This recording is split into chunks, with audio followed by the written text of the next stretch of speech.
afternoon, everyone, and welcome to the Festival of Finals football being presented by the VFA and Channel 10 from the Junction Oval today. And there's been a tremendous amount of activity right throughout the morning here, commencing at 10 a.m.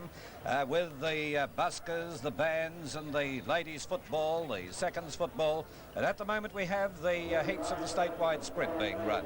But at this stage, let's introduce our co-commentators for today. And a welcome to former Richmond, Geelong, St Kilda, then Sandringham footballer in Rex Hunt.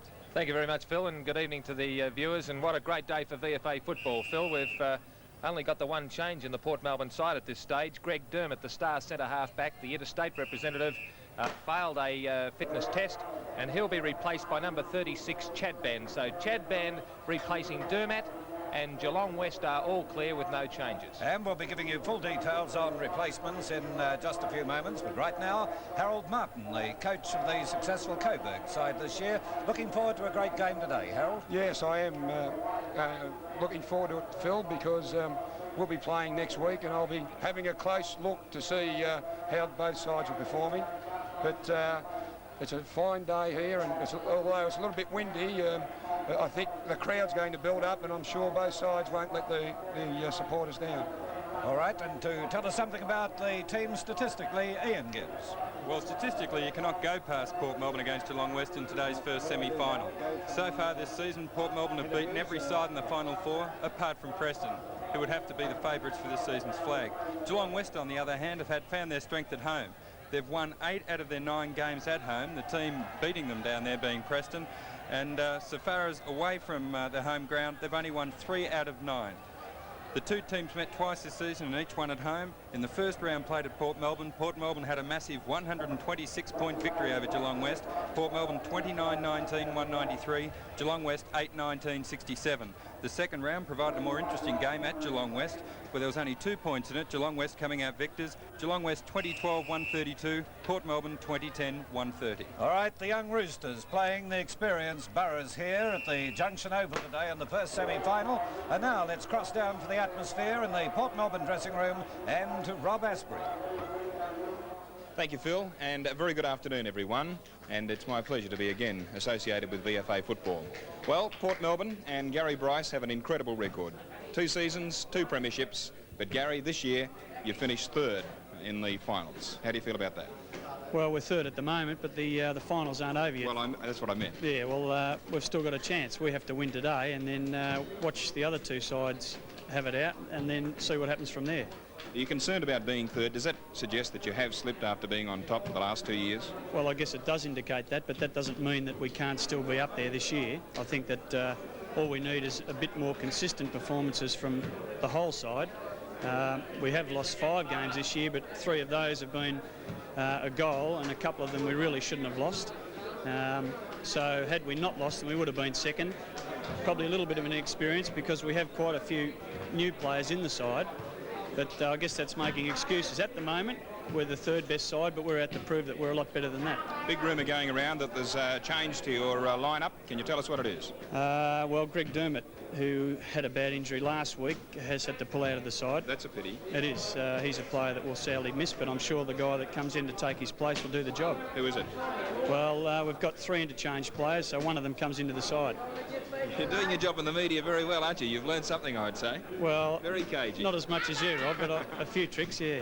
Gary, the conditions out there, do they worry you? Very, very hot conditions. It is very hot, but both sides have to play under those conditions, so I'm not really unduly worried, other than it is going to be a new experience for us. Well, Gary, it's been a long time, but I must say it is a pleasure once again to be speaking with you. And on behalf of your many fans that we're watching through Channel 10 today, all the very best. Thanks, Rob. Thank you. Well, that's the latest from the Port Melbourne rooms. In a moment, across to Geelong West. Right, and back here we have the Geelong West side just coming out onto the ground, and on that big banner they had "Welcome back to VFA Channel 10," and there they go.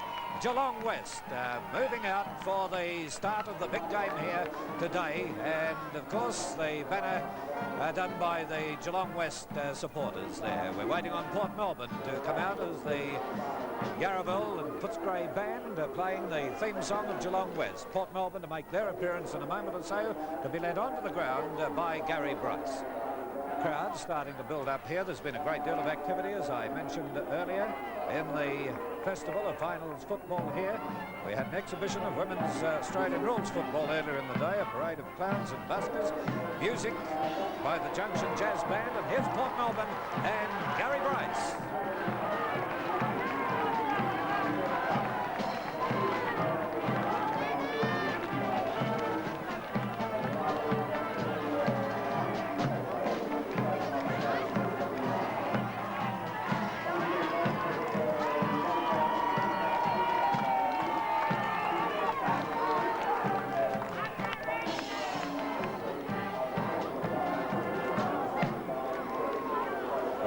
Rob Asprey earlier recorded this interview with Gary Bryce, the captain and coach of Port Melbourne.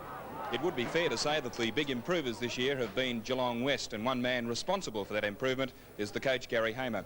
Gary, it hasn't been easy getting there, though. It hasn't been easy, Rob. No, we've had a difficult year in many aspects. We started with only a limited number of players prior to Christmas last year, but many young fellows decided to give it a go at West this year, and their attitudes towards the training throughout the year has been fantastic, and really it's them themselves who have got themselves here today, and I just want them to go on with the job now. I don't have to tell you that it's very hard to win from fourth position. Well, I really don't think the position on the ladder is going to make a great deal of difference whether you're third or fourth. We've got the advantage, I guess, of having played Port Melbourne in a recent game, and the players have performed quite well against them, and that's added to their confidence, whereas earlier in the year I think there was a little bit of doubt, in particular when Preston beat us at home, and then we had to face up to Port Melbourne and they give us one big thrashing at their own ground. But now it's a different story. There's been a lot of improvement throughout the team this year, and I'm looking for that improvement to stand us in good stead today. Well, because Port Melbourne are a very good side in the finals, are you concerned about that? Would you rather be playing Coburg? Well, I'd like the opportunity to play Port Melbourne because it's the greatest test we could have at this stage. They've got a lot of experienced players who I think probably have not played at their maximum in the recent weeks. They've been down for 2 weeks in particular, and those particular players no doubt will fire up a lot stronger for the finals because they love to be in them, and it's not much fun sitting out on the boundary just watching in the next couple of weeks, and they don't want to be in that. But our players here are keyed up for a very big effort, and I'd be disappointed if they didn't really put in for the entire day. Gary, very interesting to meet you and to talk with you. This is the first time, I must admit, that I've actually seen Geelong West, so when Phil Gibbs throws to me for match commentary, I'll probably say on the half-forward flank, back to you, Phil. Thanks, Rob. Anyway, really good to speak to you, and all the very best for today's game. Well, we do hope that we give everyone who's having a look today something really worthwhile to look at. We're trying very hard to do well and to continue to improve. It's great to have Channel 10 back supporting the competition, and I know the players are looking forward to perform in front of the TV cameras. In the Geelong West rooms, that's the very latest, and the coach, Gary Hamer. Right, and back here at the ground, our umpires for today. Field umpire is Peter Alsop, his first year from the VFL, and Keith Ogston, 7 years with the VFA. The boundary umpires, Greg Schink, 5 years with the VFA, and Rob Sevens, 9 years. And the goal umpires, Andy Craig, 21 years with the VFA, and Ian Thompson, 14. The emergency umpire is Frank Pagona, who's been with the VFA for 9 years. Let's have a look at the ladder as the teams finished this year. On top, we had Preston, Coburg, Port Melbourne, and Geelong West, just out Camberwell, and on the bottom of the ladder was Waverley. Checking the teams for today, and the Port Melbourne side, Rex, we've had changes. Let's have them. Yes, Chad Band has come into the side, replacing the injured Dermott. Apparently Dermott not coming up at a fitness test this morning, and so Chad Band replacing Dermott, and Johnson will take his place on the interchange beds as selected. Right, and in the Geelong West side, let's check them, and there they are, or they will be from the back line. Geelong West, and the pronunciation of the fellow number 4, Kranjc, is Crans. Crans is the player for Geelong West there. We have Port Melbourne will be kicking towards the right of the screen, and that's kicking with the advantage of the wind, and Geelong West to the left. Field umpire to indicate to the timekeepers is umpire Alsop.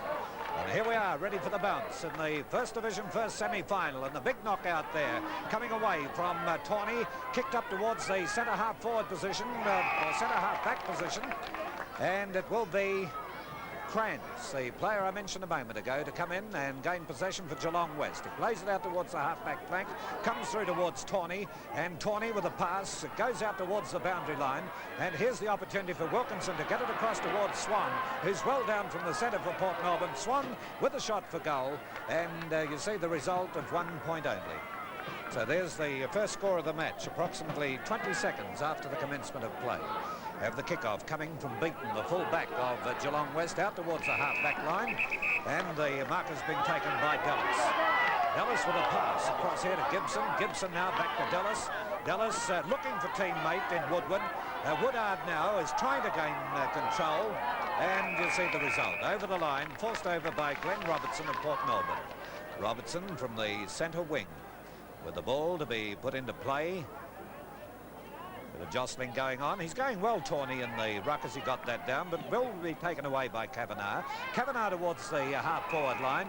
2 bites at the cherry, and we see Doyle is the player to gain possession. He's looking for Cook. Cook then couldn't quite hold the ball. Anderson comes in quickly. Goal sneak Anderson, left boots it, but the behind post in the road, and it will be thrown back into play down here. Interesting, Phil, that Crichton is playing on Fred Cook. Yes, as he takes the kick-off now, Rob, and he gets it out to that half-back line. Wilkinson now with a hand pass across to his skipper in Bryce. Bryce shooting, but the mark taken in defence by Lee Crichton again. Crichton going for the short pass, deep into that right back pocket position.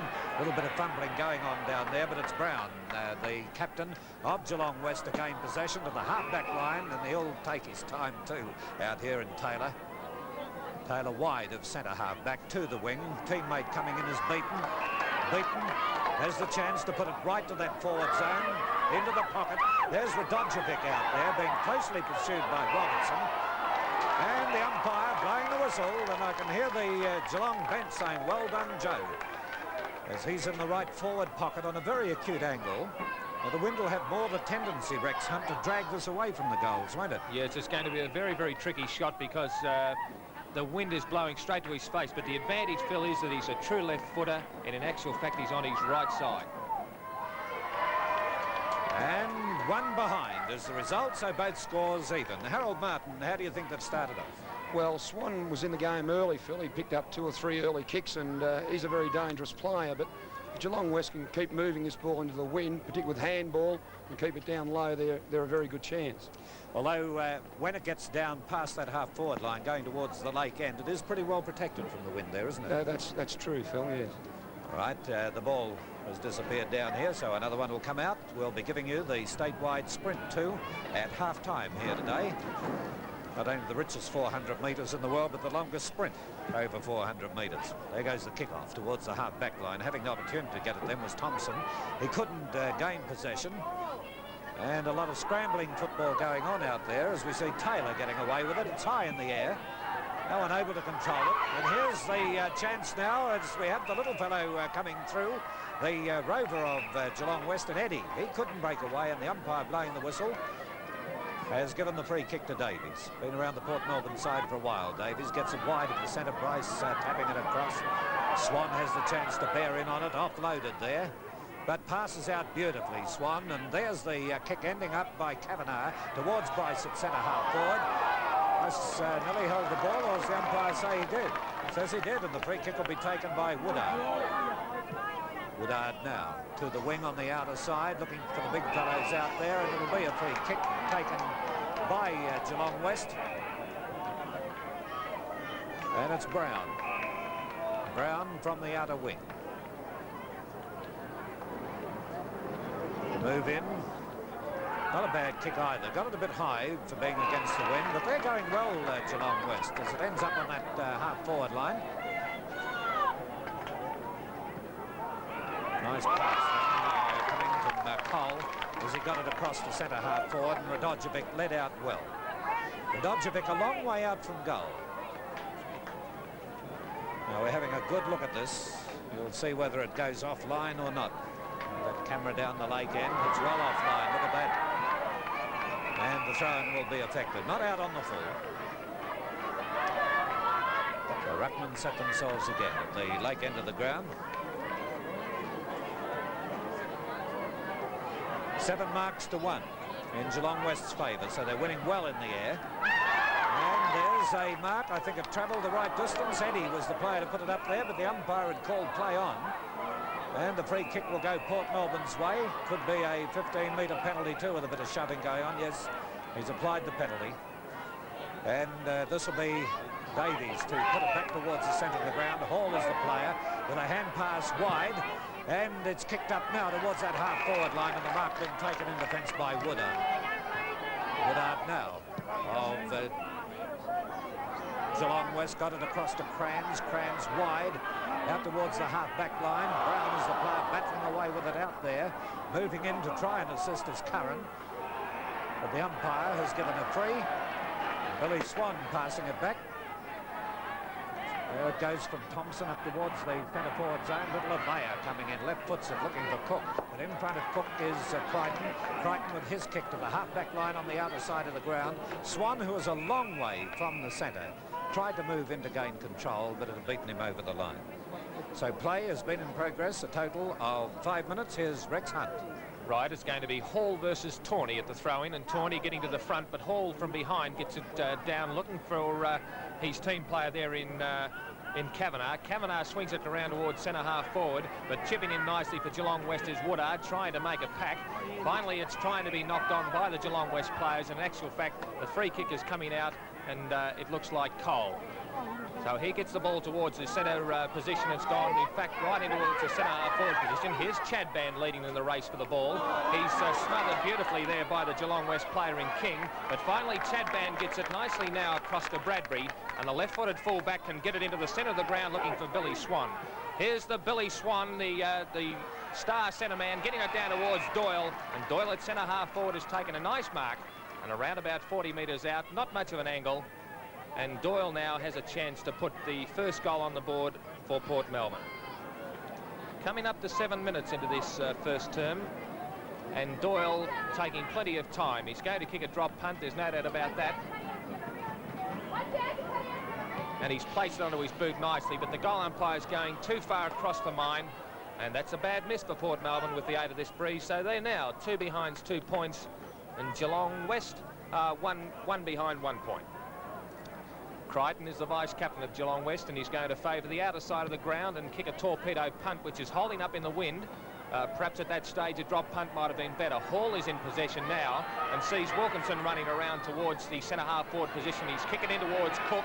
Crichton got into Cook's back, but the ball went over the top of the pack and through for another behind. So plenty of chances to Port Melbourne being wasted, and looking at the windsock over there should be 4 or 5 goals in this breeze, and Geelong West now 1 behind 1 point, and Port Melbourne 3 points on the scoreboard. The ball comes out for Geelong West, is picked up by Crans.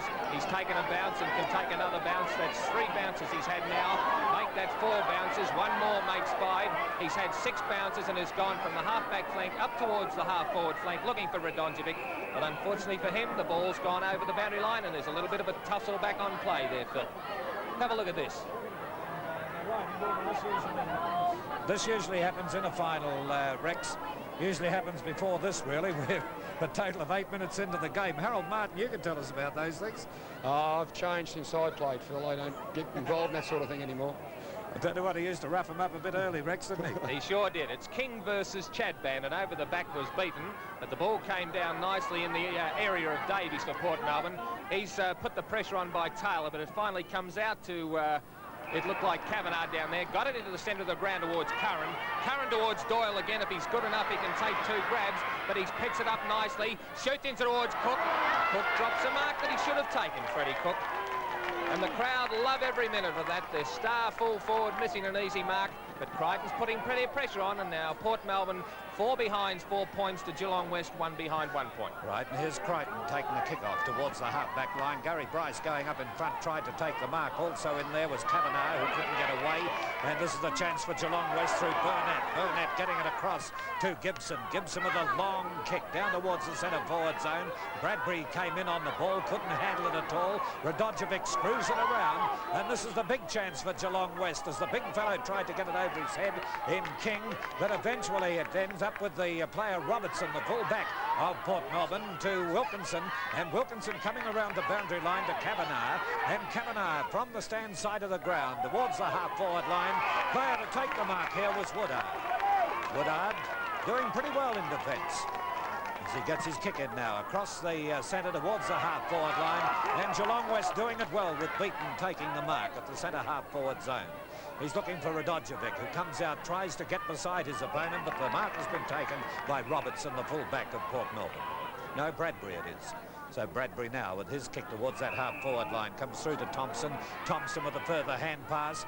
And this is Evans putting it into the hands of Abaya. Abaya now to look for Cook, keeps it low. But Crichton came in on the ball, very quick to recover after missing the mark. That should have been a free kick. It was definitely a push in the back by Cook, who hand passes out to Abaya again.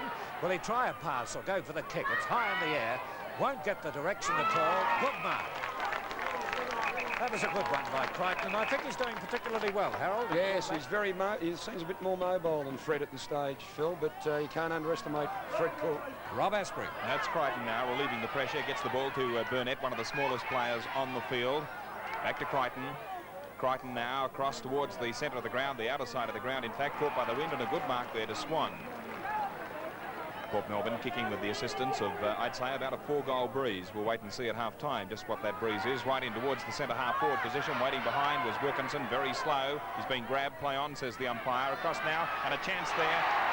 And a good play by Rodder. Didn't muck around with that one, and right through for a goal. At statewide, not a... And so Port Melbourne, 1 goal for, 10 points.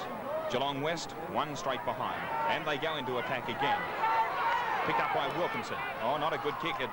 Great tackle there, brought to the ground. Kavanagh, Abaya, lines up the big sticks now, right through the middle, and another goal to Port Melbourne. They're on fire at the moment. Melbourne 2 goals for, 16. Geelong West 1 straight behind, so they're leading by 15 points at the moment. And going into attack again is Port Melbourne. The umpire has found an infringement, and it's going to go to the Geelong West player at centre half back, and of course that is Woodward. Kicks to the outer side of the ground. Kicking against a rather strong breeze, Geelong West. The umpire finding a free kick, and it's going to Evans of Port Melbourne. Handballs across to the player in the centre of the ground in Bradbury. Kick going in the right direction, centre half forward. Oh, nice mark there. And a handball will get Geelong West out of trouble. Down towards the wing position, and the big bloke in front is King. King, we understand, playing his first game for Geelong West. Picked up, handball there, and the chance for Wilkinson. Oh, stuck his hand there, and lucky it didn't connect. The umpire saw it too, and he's going to pay the kick to Gibson. 24-year-old player, played 48 games. Gibson on the wing position. Phil Gibbs. Yes, Robert, in the VFA seconds semi-final, Paran 15-18 defeated Camberwell 9-7. Gibson on the wing position right in front of the crowd here at the Junction Oval. Gets a lead further down the ground. Oh, almost marked there. Picked up now, and it'll be driven forward by Wilson. Right into the half-forward flank position, the left half-forward flank for Geelong West. Umpire finding a free kick, and again it's Bradbury. Yes, Bradbury. Bradbury, Acosta Hall leading out. Perfect conditions here as far as the ground is concerned. Very hot conditions though, something like 26 degrees at the moment. Spook mark there by the Geelong West defender. Handball to Wilkinson, and it's going to be Doyle now who'll get possession of the ball, but he's quick, very slow at the moment. Takes his time now, Doyle, right in towards the sticks, and it's through for full points. Comes has just taken it now for Geelong West to get away with it, but Bill Swan came in over his opponent there, and will get the free kick. That was over Eddie. So that was Swanee's first kick now coming up, and their fifth kick rather, and that was Cook who had the ball punched away from him. Coming in is Rodder. Rodder now putting it back towards that forward zone, and a bit of scragging going on, and the umpire must give the free to Kavanagh. So Kavanagh deep in the left forward pocket, kicking towards the Fitzroy Street end of the ground.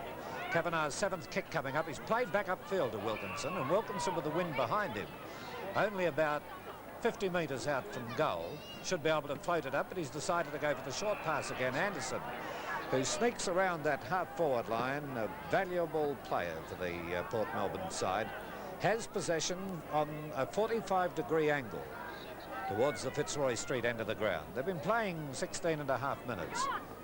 He could be the danger player for Port Melbourne, particularly against Geelong West here today, as he puts it on its way. And it's another goal up to Port Melbourne to take them to 4-4. Hall gets it away from the ruck to Port Melbourne towards Swan. The umpire blows the whistle, and the free kick will be taken by Brown. Mark Brown towards the half-forward line, looking for King. It comes in a bit slow in trying to get to the ball, and the player to take it away this time is Eddie. Eddie now from centre half forward. Looks for Radojevic. It comes off his chest. And this is the opportunity now for Davies to get it away. He gets it across here towards Evans. Evans now towards this wing on the half-forward line. And the pass goes to Swan. This coming through from Doyle, but Swan putting it over the line or giving away a free kick. He's given a free kick to Woodard. Woodard in quite a bit of play for the Roosters. The wing. And off the hands of Dallas there to be thrown back in. Upset themselves. Hall up there and knock away this time by Tawney. And there was the opportunity for Eddie to get possession. He does as he puts it towards that half-forward line. An attempted mark by Wilson, who couldn't get away with the ball. And the umpire watching it very closely with Taylor scouting around the pack and pushing the back, and he'll get the free kick. Simon Taylor, the half-forward flanker. They told me, Harold, that the most improved player in the Geelong West side is this boy Krantz. Yes, he's a very good player. So is the fellow with the ball now, Phil, Simon Taylor. He is very similar to Joe Radojevic, a very good player. Well, it's down in Joe Radojevic's territory. It comes off his hands, and there's the chance for Evans to get away. Number 27 of the Port Melbourne side, Wilson in there, and eventually it ends up on the wing here on the stand side of the ground. And moving into it as this player has been in a lot of the play, Woodard. Woodard using a lot of pace to get away from his opponent in Rodder. Plays it towards centre forward, and the mark taken down here by Glenn Robertson. So Robertson switches the play out towards the outer side of the ground, looking for Swan. Right behind him is Dallas, but it beats them both over the line and out of bounds. Rex Hunt. Yes, quite a big opening here for Port Melbourne, but as Harold Martin said earlier on, 5 or 6 goals in this win, and it's going to be Tawney versus Hall. This time Hall gets it down towards Swan. Swan sees Davies on his own and hand passes, and there's Wilkinson now. Wilkinson's got plenty of time to go in towards centre half forward looking for Bryce, but it's over the top there. And coming through for the Geelong West side and getting the hand pass is Curran. Finally it comes out towards little Burnett, and Burnett kits it onto his left foot in towards the centre half forward position. Up over the top there was Evans, but it came down nicely towards King. King puts it down onto the ground and goes into the left foot kick. It looks all right, but look at the wind take it there. Nearly a spectacular mark taken down there by Taylor. The ball's over the boundary line and out of bounds, and a throw-in will take place coming up to 20 minutes into this first term. 4 goals, 4-28 Port Melbourne to Geelong West, 1 behind 1 point. This time it's Hall versus King, and Hall once again gets it down, coming in nicely and picking up the ball there. Looks like Robertson. Glenn Robertson, the former Fitzroy and South Australian player, kicks a mammoth kick which will go over Crichton's head. Here's Cook on his own, but Cook is going to fumble the ball. He's going to have time now to run around. There'll be no passes from Fred as he kicks it straight up into the air. It's gone in towards the full forward area, but over the boundary. I tell you what, there was no way Nanny was going to pass that, was it, Phil? Well, Gary Bryce was in perfect position to receive the pass, but there was no way. I noticed him telling it then too, as Crichton has played very well. His own, and Wilson's taken the mark for Geelong West. They're holding up pretty well against this wind, Geelong West, and they're defending pretty grandly, and this is one of the people that have done it pretty well, Wilson, and together with Woodward they've really put the Geelong West players on the map. There should have been a mark paid to beaten in my book, but coming through nicely for the Port Melbourne side there was Davies, and kicks it down towards the full forward area. Here comes Kavanagh, but the ball is going to go over the boundary line and out of bounds, and there'll be another throw. Ian, Port Melbourne to me don't appear to be holding their marks. What's the situation? They have improved since the first half of the first quarter. 12 marks Port Melbourne, 13 Geelong West. This time it's Cook versus Tawney, but Cook got it down, but there's a scrimmage of players. The umpire is Ogston, and he'll come in and bounce the ball in the true forward pocket position, with Port Melbourne kicking with a pretty decent sort of a north wind advantage. This time Tawney gets a tap out, but to no advantage. Kavanagh was the man that came in and gets a hand pass across to Doyle. Doyle fumbles, and coming in nicely for the Geelong West side is Dalhouse. Kicks it out of towards the direction of Krantz, and Krantz kicks it further afield and over the boundary line and out of bounds. Now the scores are reading. Geelong West 1-1 and Port Melbourne 4-5. Or is it 1 behind? They've got it up on the board as 1-1, but it's 1 behind. Geelong West, Port Melbourne 4-5. There's Glenn Evans moving in, getting it up towards the forward zone, but the goal umpire will indicate another behind. to Port Melbourne. They move on to 4-6 as against Geelong West's 1 behind. But do you think Port Melbourne well enough ahead there, Harold Martin? No, I think they have to get a few more goals before quarter time, Phil. It's a very strong wind and Geelong West are running the ball fairly well at this stage. Well, it's been pushed over the line again here on the kick-off from Crichton. And the big fellow going up in the ruck is Tawney. Taps it back over his head for the second time. Wilkinson moves in towards the forward line.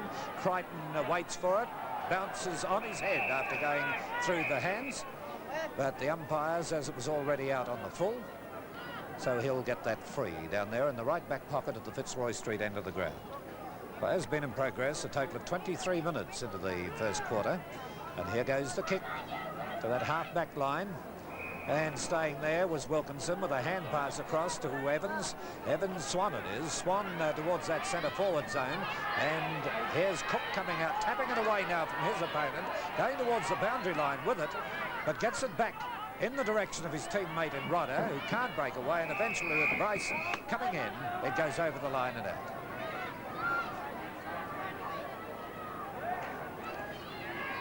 And Cook now will act as the ruckman. Got a hand to it. Gary Bryce scouting nicely, screws it around towards the forward zone, and the mark taken in defence by Crichton. Crichton towards the half-back line, looking for teammate Mark Brown and the skipper, but it's bounced over the line. Port Melbourne 4-6, 30. Geelong West have the 1 behind on the board. Ruckman move in. This is Tawney, and but getting the knockout was the big fellow in Chadband. Kick goes towards the centre forward position by Swan. Cook goes into the post, and another goal scored by Port Melbourne. Then by Tawney with the ball coming up towards the half-forward line for Port Melbourne. Down to the ground to Doyle. Doyle gets it to Anderson. Anderson now getting through his opponents, but has the kick smothered and tapped away here by Curran. But immediately we see coming in for Geelong West is Brown. Brown up towards centre half forward, off the hands of the players, with the umpire saying on the shoulder, and the free kick will go Geelong West's way. And as Taylor, the player to come in short of the centre of the ground. Taylor looking for the lead from Radojevic, who's making it now, but a bit too early, drawing his immediate opponent Bradbury out. Allows Taylor to come in and go for the long kick downfield. It's high floater too towards centre forward. Just misses his teammate in King, who is a bit too far under the ball, and it will be thrown back into play. Port Melbourne 5-6, 36. Geelong West 1 behind. And it's the left forward flank, Geelong West going forward. King is there opposed to Hall. It's Hall. No, he doesn't. He right through the pack there. Chance going towards goal. No, close to the boundary line. Wilkinson now leading in the race for the ball over the line and out of bounds. Port Melbourne 5 goals, 6-36. Geelong West just 1 solitary behind, but there is a very strong wind blowing here at the Junction Oval. Once again, it's Hall being opposed there by King. King it is who gets it down. Port Melbourne defending, kicks the ball high, a very strong breeze. Sun in the eyes of the players there. No one gets the advantage of it. Coming now to the wing position in front of the grandstand, right over the statewide sign. Sponsors of the Festival of Finals. A handball there coming up from Thompson. Goes to Evans. Evans looks for the short pass into his captain and coach, Gary Bryce. Bryce just short of centre half forward, kicking right with that wind there. Fred Cook in front has the ball knocked away from him. Good defensive tactics there. Umpire finds a free kick. In possession, he says. Harold Martin, how did you feel about that decision? Oh, very doubtful one there, Rob. I don't agree with the umpire at all there. So it's Anderson now who will line up the goals for Port Melbourne. Already kicked 1. Graham Anderson. Only about 15 metres out from goal. Right through the... Yes, and we're having a look at this action now, coming in from the camera at the Fitzroy Street end of the ground. Cook getting pushed away there. Fred says turn it up. I've got a big day at work tomorrow. Right, umpire about to come in again, Rob. That takes the scoreboard on to Port Melbourne 6 goals, 6-42. Geelong West 1 straight behind. Almost... well, big margin in this, and as I said, at half-time we'll see exactly what the wind is. That's Gibson now into the right forward pocket position for Geelong West, but it's going to be Port Melbourne defending. Davies gets the ball to the wing position, almost a mark. Lyon says the umpire, and it'll be Geelong West going through Eddie towards the forward flank position. Cross now to centre-half forward. A knock on there gives the chance for the player, the big bloke in Tawney. Screws the ball back towards goal. And there it is, Geelong West's first goal for the match. Port Melbourne, 6 goals, 6:42. Geelong West, 1 goal, 1-7 behind. Well, Harold, a very important goal for Geelong West at the 4-minute time of time on. Yes, it's very important towards the end of a quarter to get a goal like that, Rob, and Geelong West, particularly into the wind as well. It should give them a bit more confidence. Well, that's exactly how they got it there, Harold. As we have the umpire for the bounce again, the big fella waiting for it is King. Gets the knockdown, comes out towards Woodard. Woodard pushes it further afield. And here's the chance now for Gibson to move away with it. Same procedure as before, up towards that centre forward zone, but down to Bradbury. Bradbury with a hand pass. Comes across towards Robertson. Robertson of Port Melbourne. Out into open territory, went for the boundary line, has paid the penalty. Well, that was a kick under pressure that wasn't needed by the Port Melbourne side. There's a hand pass going across from Dallas. Dallas this time towards Curran. Curran coming in from the flank towards centre forward. The big fellow down there is King. Eludes him out towards the pocket position. Moving in after it was Brown. Mark Brown of the Geelong West side, but it's beaten them all over the line. All right, as it's about to come back into play, Rex Hunt. Hall versus Tawney at this stage. Tawney's done pretty well, but this time Hall gets it down. It's coming around towards a little bloke in Burnett. He snapped it in towards Radojevic, and his opponent in Bradby, but Bradby sees it through for another behind. So that will be 1 goal 3, is it, or 1 goal 2, 8 for Geelong West side. And they trail Port Melbourne 6-6-42. A left-footed Bradbury playing full-back on Radojevic puts a beautiful-looking torpedo punt kick that's going to travel right over the centre of the ground. Coming in towards the ball there for Geelong West was Scott, and he's gone through towards the centre. And finally, Gibson gets it up towards the centre-half forward position, and there's Mark Brown. Strong mark by the Geelong West skipper. And he's forward of centre-half forward, and I'd say he'd have a pretty decent sort of a chance of putting this one in from here. There's the siren for quarter time. And it's going to be a very, very important kick this for the Geelong West side, as their skipper comes in and kicks it well and kicks it straight, and that's the one that they wanted at this particular stage. So at quarter time, Port Melbourne 6 goals, 6:42. Geelong West are now 2 goals 2, and that will be 14. Well, the coach who'll be playing here next week will be Harold Martin's side, Coburg, and he's had a good look at these two teams. A very handy goal then, Harold. Yes, the last 2 goals there, Phil, I think might give Geelong West a bit of impetus to go on with it now, but Geelong West's desire early in the quarter was fairly good, just that they were breaking down up on the forward line, but they break through late in the quarter there twice, and whether they can go on with it now, only time will tell, but Port Melbourne seem to have a height advantage all over the field, and whether after half-time that'll tell, well, you know, we'll find out. But in the centre bounces, Brett Tawney's been doing very well, and that's a problem area for Port Melbourne without Stretch Anderson. They're trying Peter Hall there today, so if they can exploit that, they're going to be well in the game. Righto, Harold. Now Rex Hunt.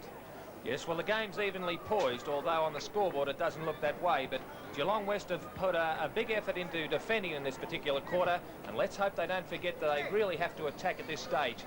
Their defence led by Woodward really stood up very, very well, and it's a very important quarter coming up for Geelong West and Gary Hayman. Ian, how do we see it statistically? Well, it was a pretty good start by Port Melbourne. Their kick getters include Kavanagh with 7 kicks, Abaya 4, Swan dominating the centre with 7 kicks, Doyle 5, and Wilkinson a total of 10 possessions, including 5 kicks and 5 hand passes. For Geelong West, Crichton playing well at full-back with 5, Woodard 5, Brown the captain playing well with 6, and Gibson with 6. Goal kickers for Port Melbourne, 2 to Anderson, 1 each to Rodder, Ibea, Doyle and Swan, and for Geelong West, 1 each to Tawney and Brown. And so it is. At quarter time here at the Junction Oval, we have Port Melbourne 6 goals 6, a total of 42, leading Geelong West 2-2-14. At the Junction Oval, there you have the scores. Port Melbourne 6-6-42, Geelong West 2-2, a total of 14. And let's have a look at these statistics now. Well, you can see how Port Melbourne are dominating. They've had a total of 86 possessions compared to Geelong West 61. Kicks 57 to 50. Marks pretty even in the air. Port Melbourne 13, Geelong West 15. And free kicks, Geelong West in front in that department with 10, Port Melbourne only 8. But handball is where Port Melbourne are dominating. They've had a total of 29 hand passes to Geelong West 12. Looking at those statistics, how do you see it, Harold Martin? Well, Port have been winning in the centre bounce as well, Phil, and I think, you know, that's where you get this. If you get out of the centre where you're getting first use of the ball, I think that's where they're getting the better stats at this stage. We're just waiting on the umpires, and there goes the siren. We're ready to get underway for the second term.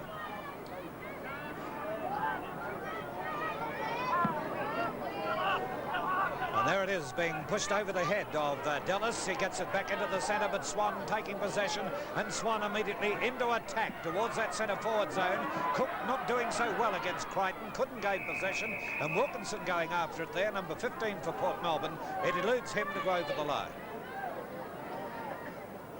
Right forward pocket for Port Melbourne, who are quickly into attack. Tawney going in, getting over the top of Cook. It comes out in the direction of the little fellow in Abaya, but again over the line. I view that's a strong wind blowing straight down the ground now, too, towards the Fitzroy Street end of the ground, which should be favouring the Geelong West side. Well, there's one of the buskers who's been operating here since 10 o'clock this morning as it comes through now, and Geelong West in defence. We see it come up towards the wing position. Krantz was the player to kick the ball. Hand pass out to Swan. Swan goes for the short pass across towards Bryce, being backed up by Kavanagh, but Bryce now decides to go for the long hand pass to Wilkinson. Wilkinson with a further pass to try and have his teammate coming down on the run, but the umpire, seeing an infringement, blows the whistle, but then calls play on as the ball comes up towards the forward zone and comes through in the direction of Thompson. Thompson has the chance, does the blind turn, then the long hand pass, goes through to Swan. Swan with his pass to Evans. Evans this time trying to break through the pack, gets it out to Swan. And Swan now will put the boot to the ball and to that half-forward line. Anderson being crowded, and a good mark taken here for Geelong West by Wilson. Wilson now running right up to the centre with a floater towards Radojevic. He's got the ball in front of him, Dodger, but it comes back towards Burnett. Burnett couldn't control it, and there's Bradbury. I've always said he's a pretty reliable player, this fellow, as it comes through to Evans. Evans now the hand pass to the big fellow in Chad Band. Kind of difficult to bend down Chad Band, I think, as it comes in the direction of Robertson. Robertson now out to Swan, and Swan on the outer wing couldn't catch the ball before it went over the line. Port Melbourne 6-6 and Geelong West 2-2. I think we'll probably see a change with the interchange player Todd coming on for Geelong West fairly soon too. Right, Hall gets the tap out down towards Kavanagh. Kavanagh now trying to put them into attack as Bryce now gains possession up towards that half-forward line, hit over the head by Doyle. And again we see Geelong West defending, and it comes through Woodard towards the centre, and taking the kick then was Brown to Todd, and Todd on the half-forward line will be the player to line them up. Chad Band is the big fellow of Port Melbourne on the mark, coming with the shot in a moment. As the ball goes on its way here, and it's through for another goal to Geelong West. They move on to 3-2 as against... At stake. Now, after the bounce of the ball, it comes out wide, and there's the player Brown putting it up towards the forward zone. Radojevic coming out, but Bradbury is the player to push it over the line. I've always said he's been strong in defence, Bradbury. He's impressed me for the last few years, Rex. Yes, he's a very good player, and obviously Bryce has thought a lot about this and put him onto Radojevic because of his mobility. This time it's going to be King in front. He knocks it, but there's no one there. Actual fact, it hits the goal post, and another behind goes on the board for Geelong West. So that'll make them 3 goals, 3-21, and they trail Port Melbourne 6-6-42. Bradbury to the members' side ground looking for Hall. Hall was interfered with there by Todd, and Big Peter Hall will take the free kick. It's a little bit of a head-eye tackle there as Hall's calling for a lead, And he's kicking into a pretty decent sort of a breeze. Look at that one hold up, but Evans takes a nice mark. He's got plenty of time to run into the centre of the ground and then kick it towards the opposite forward flank looking for Swan. But coming out nicely for Geelong West is Gibson. Gibson's got plenty of time, although Wilkinson was right on his hammer. Here's the captain courageous, Ricky Brown's brother, Mark Brown, in towards full forward, looking for down there. It should be Taylor. And Taylor's taken the mark, or has he? No, he's given it the other way. It's going to be going to Mick Thompson.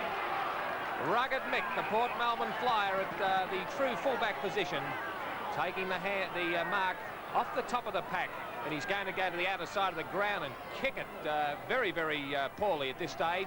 From behind, I thought there was a Geelong West mark, but umpire Tawney said no to the boundary umpire and throw it in. 5 minutes gone into this second quarter, and Port Melbourne 6-6-42, lead Geelong West 3-3-21. Well, now we have it coming back in once again, and getting the knockdown was Wilson. The players moving around the pack. Chad Band is very slow, Chad Band, and the umpire has to give the free kick against him. It'll go Geelong West's way. Burnett will be the player to take it. And Burnett's put it back. It's Todd.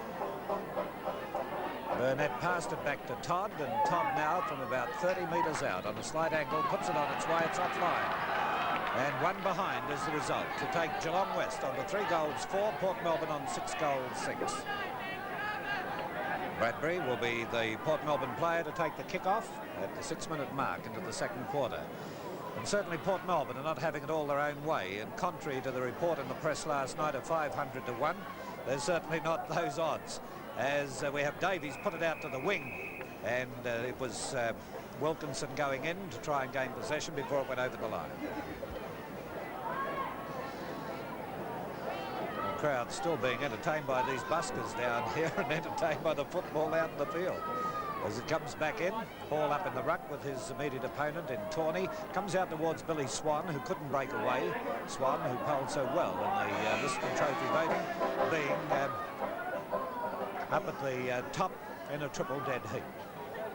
Cole is the player of Geelong West. Right foots it towards that centre forward zone. Bradbury in front failed to take the mark. Davies backing up, but it comes through here in the direction of Chad Band, back into the middle of the pack, and the umpire will be forced to come in and ball it up. Phil, we have a score coming through from Toorak Park, the second division second semi-final, and Northcote lead by 7 goals. Kicking with the win, Northcote 9 goals 5 to Oakley 2 goals 1. Right, Rob, and down into the middle of the pack.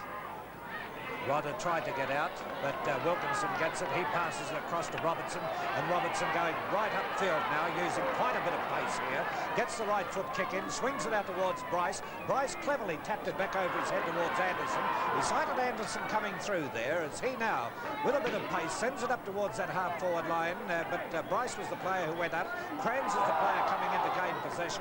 The umpire called play on again as Bryce now, with his third attempt at the ball, gets it up towards Cook, who taps it straight down into the hands of Taylor, who couldn't get away.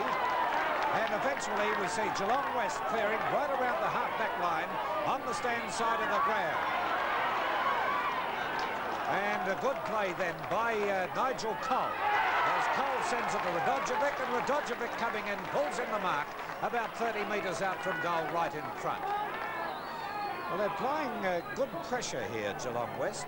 Radojevic moving out from goal on a lot of occasions, allowing players to drop in behind. The player to drop in then was King, but he's being closely watched by Chad Band.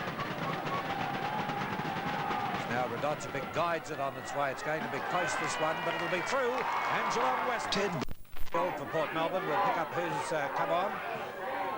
And here's Swan now gaining possession. Port Melbourne need a goal at this stage to steady it down. Cook moving out, being closely attended by Crichton, but he's given Crichton the shove, and the free kick will go against Cook. He's not having a good day for a full forward, Rex. No, he's not, and it's obvious if this game is going to go either way, it's either Radojevic or Cook who's have to take over the game. Cook has had one kick and one hand pass so far. on the stand wing position, and the player coming through is Kavanagh. Kavanagh with a pass to Wilkinson, and Wilkinson accepts that pass with a further pass going on to Wadder. Wadder now with a hand pass, gets it through in the direction of Doyle, and Doyle to Anderson. Anderson snaps shooting offline, and one behind is the result. So that takes Port Melbourne to 6-7 and Geelong West 4-4. Yes, Phil, and the player that replaced was Tansis. Tansis going on to King, although I notice now that Big King is coming off as well. It's Port Melbourne 6 goals 7-43, Geelong West 4-4-28, and we've played 10 minutes into the second quarter here at the Junction Oval. There's a mark to Geelong West by Woodard. Short kick right to the wing position. Taking possession of the ball, or trying to, is Tansis. Play on, says the umpire, over the line and out of bounds. Incidentally, Scott, number 2, is on the ground for Geelong West. In the true centre wing position, there's the throw in over the pack, and it gives the chance to Robertson to come through. He's fumbling though. Grabbing the ball is Hall, turns around. No one to handball to. Now he's got over the line, but given a bit of a shove, and the umpire saw it too, and the kick will go to Angie Tansis. Well, Tansis has had quite a few kicks in the minute and a half that he's been on the ground. Crichton getting the nod from the umpire there.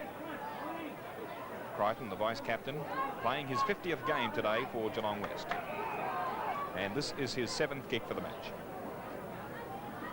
Port Melbourne 6 goals 7-43, Geelong West 4-4-28. The margin 14 points, nothing in it at the moment. A very strong wind for Geelong West, kicking to the Fitzroy Street end of the ground. Bradbury getting the ball out over the line and out of bounds, thumped down there by Davies, opposed to his number's sake anyway, in Michael Todd.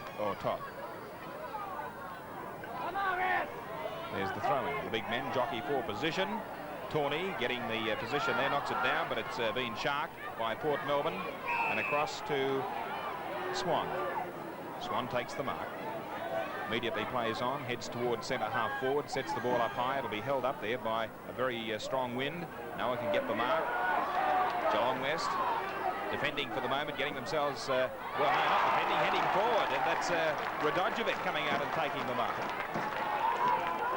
Radojevic at the true centre half forward position, who's kicked 1-1 so far today. He'd be about 25, maybe 30 metres out from goal, the slightest of angle, and kicking with the wind. Umpire says a goal, Geelong West. On the bounce, it comes out towards Hall, who grabs the ball on that bounce. He gets it through towards Evans. Evans now streaking right downfield with a long kick, looking for Cook. Can he come out in front and get the mark? He got in front, he screws it towards goal, across the face, and it will be out in the right forward pocket. No, it's bounced back in the direction of Wilson, but still over the line. Well, Ian, what about the Swan play? He's done particularly well from the centre. He certainly has. He's dominating the centre. He's had a total of 12 kicks, and so far this quarter it appears Geelong West are on the comeback trail. They've kicked 3 goals, 1 this quarter to Port Melbourne, 1 point. Well, they have the advantage of the wind as they're defending now. The ball coming out towards centre half back, and it comes out in the direction of Woodard, and also in there was the player Doyle. Woodard now goes for the hand pass, and here's the opportunity for Crichton to get away with it. He gets it around the wing. Swan was waiting for it there, coming in closely with Scott. He couldn't gain possession. They're meeting rather solidly at the present time, and that was good play on the part of Brown. Brown got up with the ball under the arm, but couldn't break away. Wilkinson moves in, over the top of it. They really threw it out to Tansis. Tansis to Swan, and Swan now down towards that full forward zone, again looking for Cook, who couldn't get there, but Abaya comes in. What's this? Along the ground. Just got it through for full points to Port Melbourne again. That was his second. Port Melbourne move on to 7 goals 7, Geelong West 5 goals 4. From around about $10 a day, and that includes free and discounted sightseeing. But how's that, Harold? The winning team this year for 18 Aussie Pass throughout Australia. Oh, that's terrific, Phil. Yes. I hope you're in it. Okay, there it goes, wide of the centre once again. Wilkinson of Port Melbourne to Abaya. Abaya now dodging. Hardly had anywhere to go for a moment. Gets it to Evans, who gets his kick in under pressure to Doyle. And Doyle now from that half-forward line. Again looking for Cook, but it's well offline and out on the full at the scoreboard into the ground. Port Melbourne 7-7-49. Geelong West 5-4-34. And in the second division game, 2-1 Oakley, Northcote 9-5, Curran taking the kick, and the mark has been taken by Evans out on the right half forward flank. So Evans now from this position. They're going for the long shots now, and Cook has moved back there, but the mark has been taken in the last line of defence again by Crichton. Well, there's no doubt about it. He's done the job on Fred Cook to this stage as it comes towards the half-back line. No one able to take the mark. The umpire's blown the whistle. Says around the neck, and the free kick will be taken down here by Rodder, the rover of Port Melbourne. It was against Scott, so Rodder now gets the short pass in and lands it in open territory.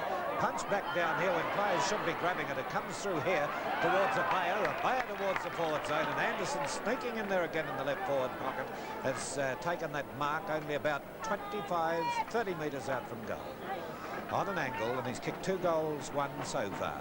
So a player really needed to be watched by the defensive players of the opposing side. On its way, and the umpire moving across the wind dragged it, and it's one behind. Ted has really done the job on Fred Cook, and umpire Tawney places an infringement on Fred there because he went too close to the kick-off line. So he is really having a bad day, Fred, at this stage, as Crichton goes to the outer side of the ground towards the wing position. He'll be looking over there for Wilson, and Wilson grabs it in nicely and gets onto the left boot. He's going to kick it in the direction down there of Taylor, but coming in nicely for the Port Melbourne side is Mick Thompson.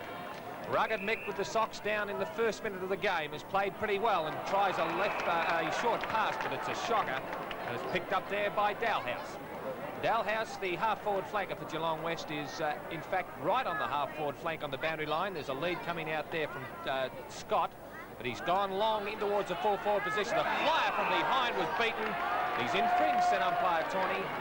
Got into the back of Bradbury, but in fact it's Thompson's kick, and Thompson's got the ball and hand passes across to Evans. Evans back to Wilkinson, puts him under the Hammond because Beaton was right on top of him. Scott does it pretty well, keeps the ball in the forward area, and the umpire is going to bounce the ball. There's the second division semi-final, and Oakley falling behind there, 4 goals, 2-26, trailing Northcote 11-7-73. Beaton versus Hall, and Hall's doing it pretty well. It finally comes down in the direction of Taylor, but it's going pretty close to the boundary line, and it's going to be thrown in. OK, we've come up to 18 minutes into this second quarter, and Port Melbourne 7-8-50 lead Geelong West 5-4-34. Hall with a big knockout, then down towards Wilkinson of Port Melbourne. They're over the top, and the umpire will ball it up again. I don't know, I think Geelong West are doing pretty well at this stage, Harold. Yes, they're trying very hard, Phil. It's a very scrambly game due to the wind condition, the very windy conditions. And now it's Hall getting it out into the middle of the pack once again. Robertson is the player to try and move away with the ball. Wilkinson over the top of it, but again, there'll be a throw in. A little bit of negative football going on the outer side of the ground, only to be expected, I suppose, with a strong wind. Hall going up again. Comes out wide of the pack, and this is the chance now for Geelong West to get it up to that forward zone, but there's no one home, and Bradbury will be the Port Melbourne player. Watch him come in here to get it to the boundary line.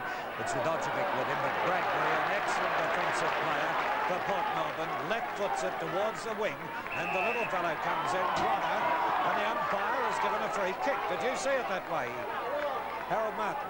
No, I didn't see it that way at all. I thought, he went for the ball fairly there, Phil. Rodder now towards the half-forward line. Punch back in the direction of Cole. Cole is the player who went down to the ground. The umpire says a free, and it will be taken as against Cole for throwing the ball, and the free kick will be taken by a Bayer. Bayer on the centre wing. Stand side of the ground. 7-8 Port Melbourne. Geelong West 5-4. Kick towards that centre half forward zone. A stack of players go up. Swan have drifted down from the centre. Gets the pass into Rodder. Rodder dodging.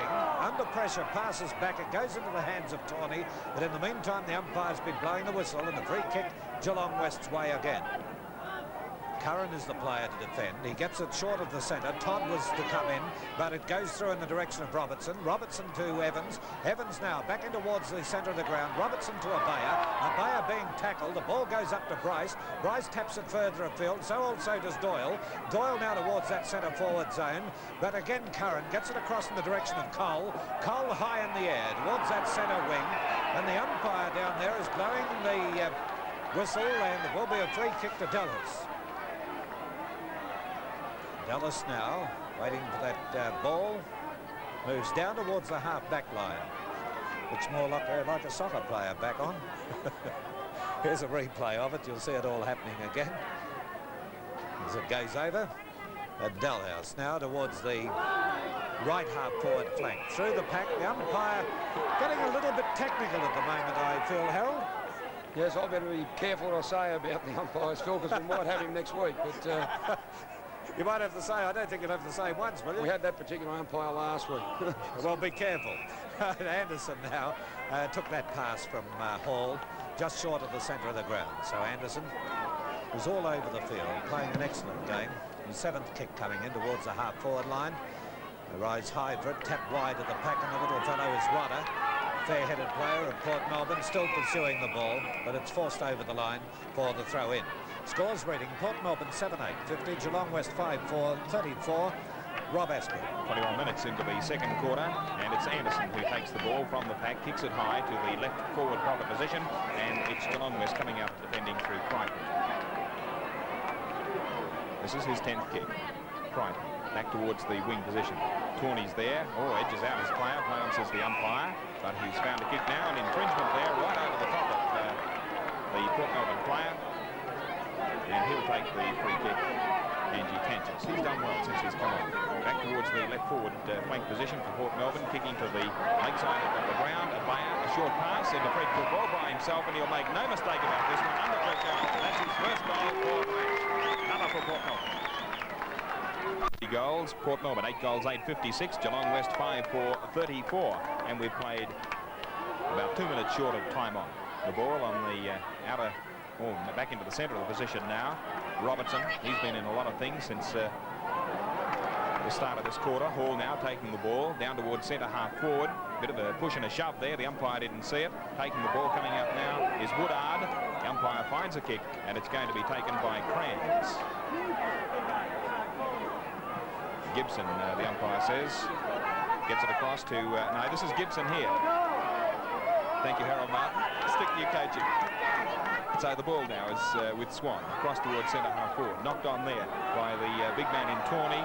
Gets it across to Anderson, takes possession of it, kicks it in towards Fred Cook, makes good position, Fred Cook, under a lot of pressure there. Immediately handballs across to Doyle, and that's another goal, and very unselfish play by Fred Cook. At stake. 9-8-62, Geelong West 5-4-34. Swan driving Port Melbourne forward again. Can they go from here? Over the top of the pack and through for a behind. We've played now 24 minutes into the second quarter. Here at the Junction Oval, Geelong West kicking to the Fitzroy Street end of the ground. They elect to direct play to the grandstand side. Bump to the ground, Robertson coming through. That's Rodder now with the ball, and Bayer picks it up now, kicks it back towards goal, across the face of goal. Fred Cook makes position through his hands. Bryce is there, he crashes into Cook. Play on, says the umpire. No, he says, you dropped it. So it's Crichton now who handballs to his teammate, and it'll be Geelong West getting out of trouble for the moment. In towards the centre of the ground, but not for too long, spoken too soon, because it's Thompson, a very attacking backman, who'll handball across to Anderson. Game of handball at the moment. Kavanagh eludes an opponent, right in towards Fred Cook. He's making position, knocked away again. Good defensive tactics against Fred Cook by Crichton. Taken there by Cole. Cole coming right out in front of our broadcast box, almost a mark, but the umpire saw an infringement, and it will be played to Robertson. Then Robertson on the true wing position. Just moving into time on now.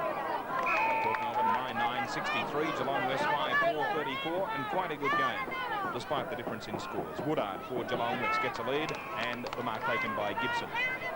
Played 48 games for Geelong West, kicks the ball high. Into the scoring zone, a chance for a Dodjevic all by himself. Can he beat the ball? It's a goal! What a sensational goal there. Well, what did you think about that one, Harold? It was an amazing goal there, Rob. Very rarely you see a ball bounce as far as that. I think Geelong West will be pretty pleased with it. Let's have a look at it again, Harold. That's Gibson taking the ball. And a beautiful shot there from our camera behind the goal. The players anticipating that, but not anticipating well. And for Gibson, a great goal, and a great goal to Geelong West. That takes this.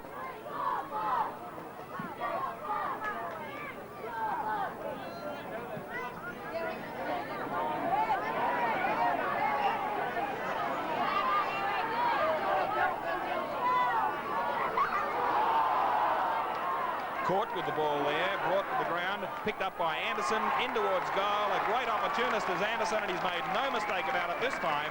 And another goal to Anderson and Port Melbourne. Well, gee, a series of mistakes there that wouldn't be too popular with the coach. No, there's no doubt about that, Rob. And Anderson is a real opportunist. He's kicked his third goal, and 2 of them have come from the mistakes by the Geelong West players. How do you counteract a player like that? Well, you have to tag him, Phil, but I noticed Gibson seems to be tagging Swan in the centre. I thought Neil Gibson might have tagged Anderson.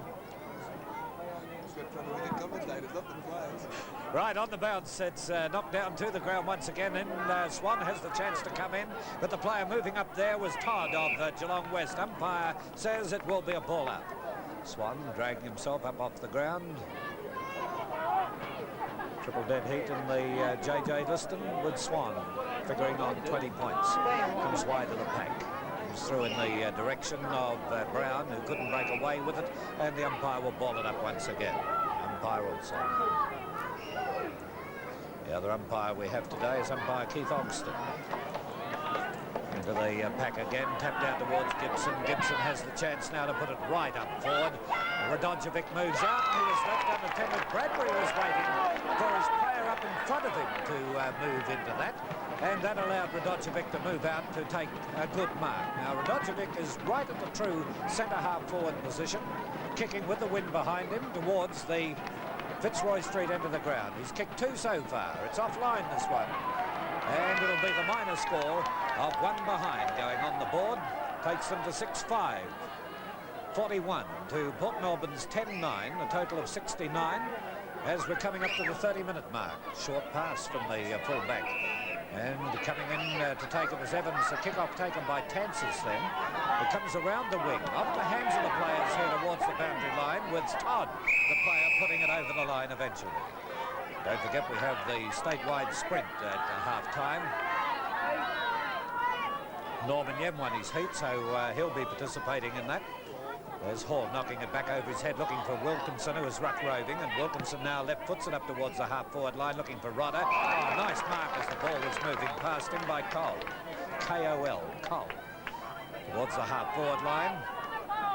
Davies was the player, and Wilkinson. Wilkinson takes the mark, brought down to the ground. I don't think a 15-metre penalty should have been applied there, but we have the second division semi-final with Northcote getting well away. 13-10, half-time it is. Oakley 7-4. Wilkinson now upfield, gets ready with the kick up towards that half-forward line. A floater comes off Hall's hands. He pushes it down towards Rodder. Rodder scoops it back, hoping his teammate backing up there, Kavanagh, can get away with it. He does exactly that, and Kavanagh from the left half-forward flank, left foot towards Fred Cook.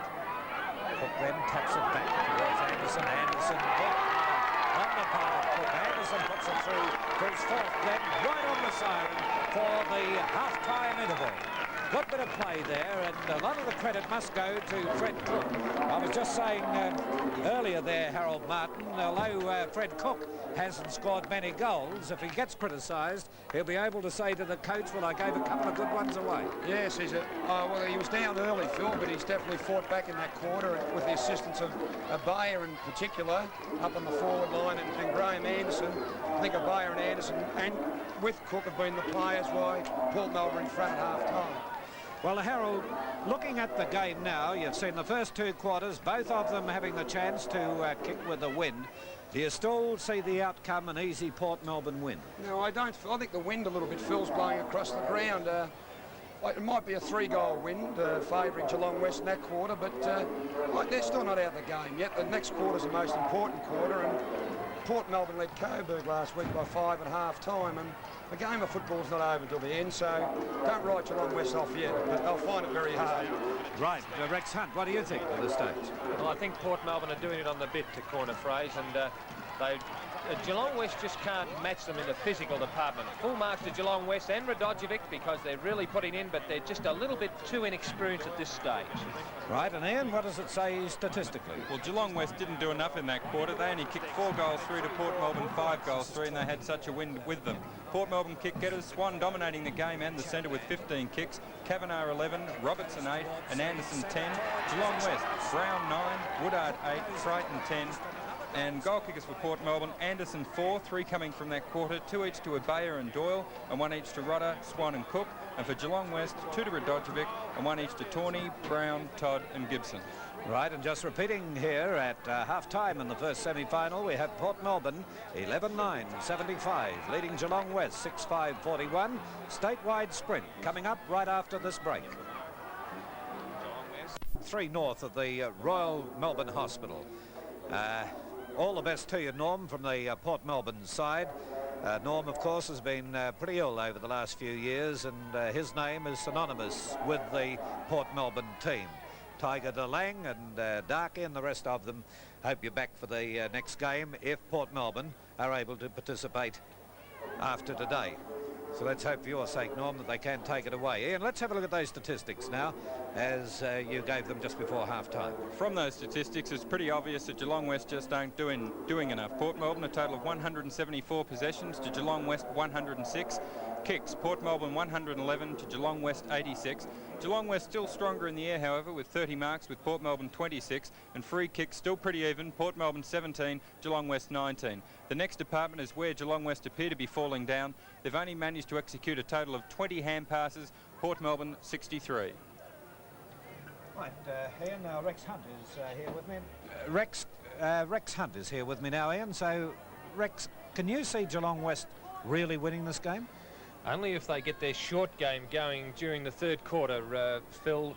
As we know, Port Melbourne are a long-kicking side, and I just can't see Crichton holding Cook for the entire 120 minutes of the game. I think Cook has got to really break loose very shortly, but if they can keep the ball short into the wind and sneak a couple of goals, perhaps they might be okay. You saw signs of that in the last 10 minutes of that second quarter. Cook was starting to move around a lot more and getting away a bit from Crichton. Yes, he was getting away. Crichton was wearing him like a second skin in the first quarter and a half, but as the Port Melbourne game got together, they really started to look for Cookie. Right, Gary Bryce leading Port Melbourne out onto the ground now, and we're just waiting on Geelong West to make their appearance. Umpires have been in both dressing rooms, and Geelong West will be out any tick of the clock. They're being entertained by the Footscray and Yarraville band down there in front, and they'll be entertaining too this year, right throughout the morning of the Melbourne Cup. Of course, Channel 10 will be there with exclusive rights again for the live telecast. We remind you also that the team winning the premiership this year, there'll be 18 Aussie passes, which will let the team travel anywhere throughout Australia. An Aussie pass lets you travel on any Ansett Pioneer Express coach on any express route throughout Australia, and that means just about anywhere in Australia. And if you want a brochure on it, the telephone number is 342 1017. Even the Dogs are here in this Festival of Finals football at the Junction Oval today. And right at this stage, we'll take a break. Right, and back here, there we have the half-time scores. Port Melbourne, 11-9-75. They're the progressive scores, of course. 75 leading Geelong West 6-5-41. And we have the second division, second semi going on at Toorak Park at the present time, and their scores: Northcote 15-10-100, well ahead of Oakley 9-5-59. And Rex, that's quite a surprise to see those scores coming up, because Oakley have performed so very well. Well, they've taken all before them during the year and only lost the one home and away game, but Northcote very, very keen to do well, and obviously putting full advantage with that very strong breeze in the second quarter. Well, now, Geelong West are a much smaller side than the Port Melbourne side, and we're just having a discussion when we're off air here that maybe Geelong West should be bringing their handball into play a lot more than they have. But statistically now, and we're just waiting on Geelong West to make their appearance. Umpires have been in both dressing rooms, and Geelong West will be out any tick of the clock. They're being entertained by the Footscray and Yarraville band down there in front, and they'll be entertaining too this year, right throughout the morning of the Melbourne Cup. Of course, Channel 10 will be there with exclusive rights again for the live telecast. We remind you also that the team winning the premiership this year, there'll be 18 Aussie passes, which will let the team travel anywhere throughout Australia. An Aussie pass lets you travel on any Ansett Pioneer Express coach on any express route throughout Australia, and that means just about anywhere in Australia. And if you want a brochure on it, the telephone number is 342 1017. Even the Dogs are here in this Festival of Finals football at the Junction Oval today. And right at this stage, we'll take a break. Right, and back here, there we have the half-time scores. Port Melbourne, 11-9, 75. They're the progressive scores, of course. 75 leading Geelong West 6-5, 41. And we have the second division, second semi going on at Toorak Park at the present time, and their scores: Northcote 15-10, 100, well ahead of Oakley 9-5, 59. And Rex, that's quite a surprise to see those scores coming up, because Oakley have performed so very well. Well, they've taken all before them during the year and only lost the one home and away game, but Northcote very, very keen to do well, and obviously putting full advantage with that very strong breeze in the second quarter. Well, now, Geelong West are a much smaller side than the Port Melbourne side, and we're just having a discussion when we're off air here that maybe Geelong West should be bringing their handball into play a lot more than they have. But statistics don't show that they are winning in that department here. Port Melbourne are way out in front in that department. They've had 63 hand passes, Geelong West only 20. All right, and we have the umpires now just looking around, waiting for the OK from the respective captains. And then we'll get underway. In this quarter, Port Melbourne will be kicking towards the right of the screen. That's with the advantage of the wind. And the Geelong West towards the lake end. Umpire signals to the timekeepers. And the big fellow moving in is Tawney, but Hall is there as well. Tawney gets it back over his head. Wilkinson now is the player for Port Melbourne, gaining possession. Under pressure, kicks the ball out here towards the half-forward line, and trying to take the mark is Doyle. There's a punch-up downfield. That's at the centre half-back position. Well, you wouldn't call it a punch-up. I saw better with Lionel Rose and Alan Rudkin a few years ago, but a little bit of jostling going on. This is how it started. Crichton straight into it there.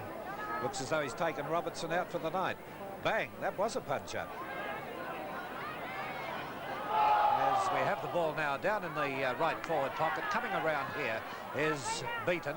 Beaton puts it into the hands of his teammate in Woodard, and Woodard now is the player to move it away for the Roosters. Woodard looking for the centre position, comes down towards Swan. He couldn't break away after it came off the hands of Taylor, back into the centre, and this is Robertson coming up from the centre now towards Cook. Cook falling back, will do the shepherding, and there it goes through for full points to Port Melbourne. They move on to 12 goals 9, and Geelong West to 6 goals 5. We'll see a replay of this one, and they did it well. We'll be looking at them coming downfield, and you'll see the way that Cook throws the arms out and lets the ball go through for full points. So that's the third one. If Cook can't claim goals off his own boot, I think he's got 2 so far, he can say he's got 5, the way he's handled it. Phil, I went to have a listen to Gary Hamer speak. He's a very, very good speaker, doesn't rant and rave unnecessarily, but firmly emphasises the points he wants to make and does a good job of communicating with his players. He told his team to defend to the outer side of the ground. They are concerned about Anderson, and Scott has been told to stay close. Yes, well, Anderson is the player that got a tag, as we were saying earlier there. Bill Swan is the player in the middle of all that, and the arm held, and he'll get the free kick. So Swan from wide of the centre of the ground, about to come in for his 16th kick. And there it goes on its way to that centre half forward position. Waiting under the ball was Doyle. He failed to take the mark, comes through to Abaya. Abaya hand passes under pressure out into open territory. Those little legs going 10 to the dozen as he traps it once again, spears it across in the direction of full forward, but it's through for a behind again. So Port Melbourne go to 12-10, 82, and Geelong West 6-5, 41. Taking the kick-off now will be Beaton. Beaton playing at full-back in this quarter for Geelong West. Kicks it high in the air, out towards the half-back line. And moving in was Kavanagh, who couldn't break away with it. Coming around him is Doyle, and Doyle is the player to get it across to Abaya. Abaya now looking for Cook, who pops. Behind him was Beaton. Down it comes towards Bryce, fumbling, pushed in the back, Bryce.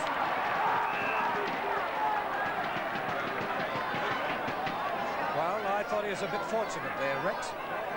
Well, let me just say this. I thought the decision was very ordinary indeed. That's all I'm prepared to say. That if the player is not in possession, I don't know what.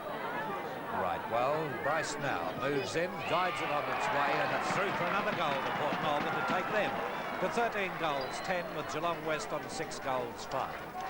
Also, we will be presenting the mark of the day at the finish of the match today, and the best player. And if time permits, we'll take you into the winner's dressing room for the atmosphere in there. Port Melbourne 13-10, Geelong West 6 goals 5.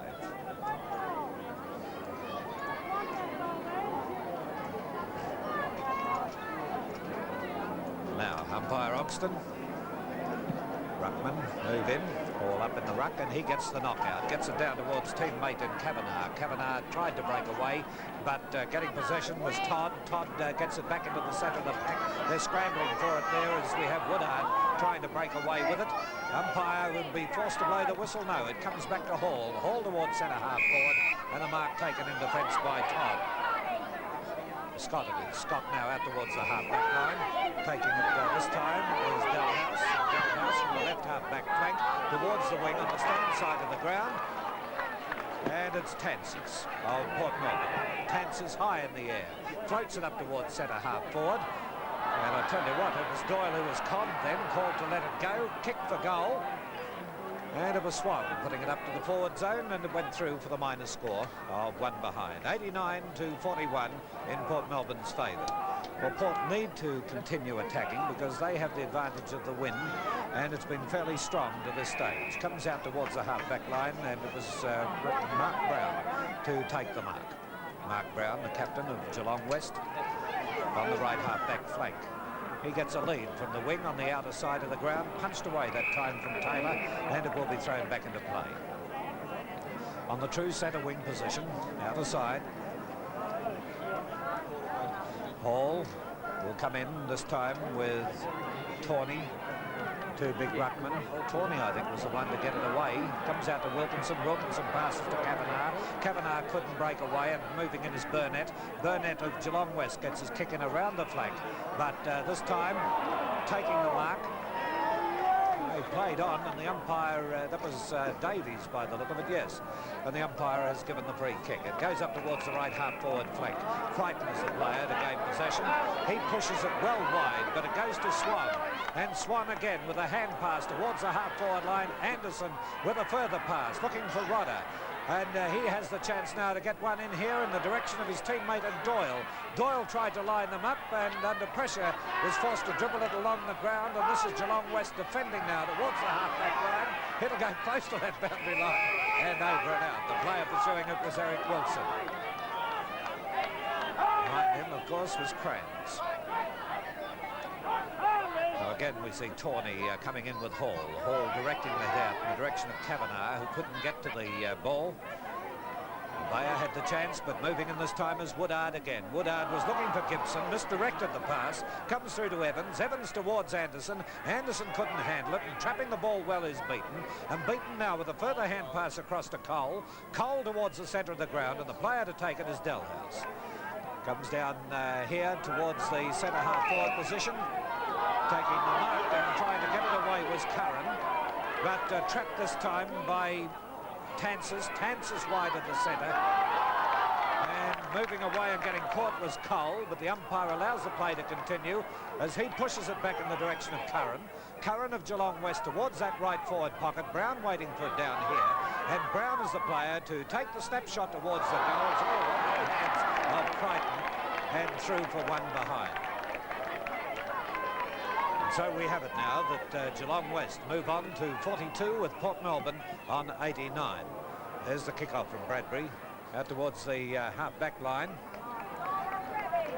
That's Bradbury now, so that must have been Robertson who's gone back to the full-back position. And Bradbury puts it into the hands of Doyle. Bradbury was full-back when they were the end, the Fitzroy Street end. Doyle up towards Cook. Bounces away, it comes into the hands of Scott. Scott now running across the face of goal.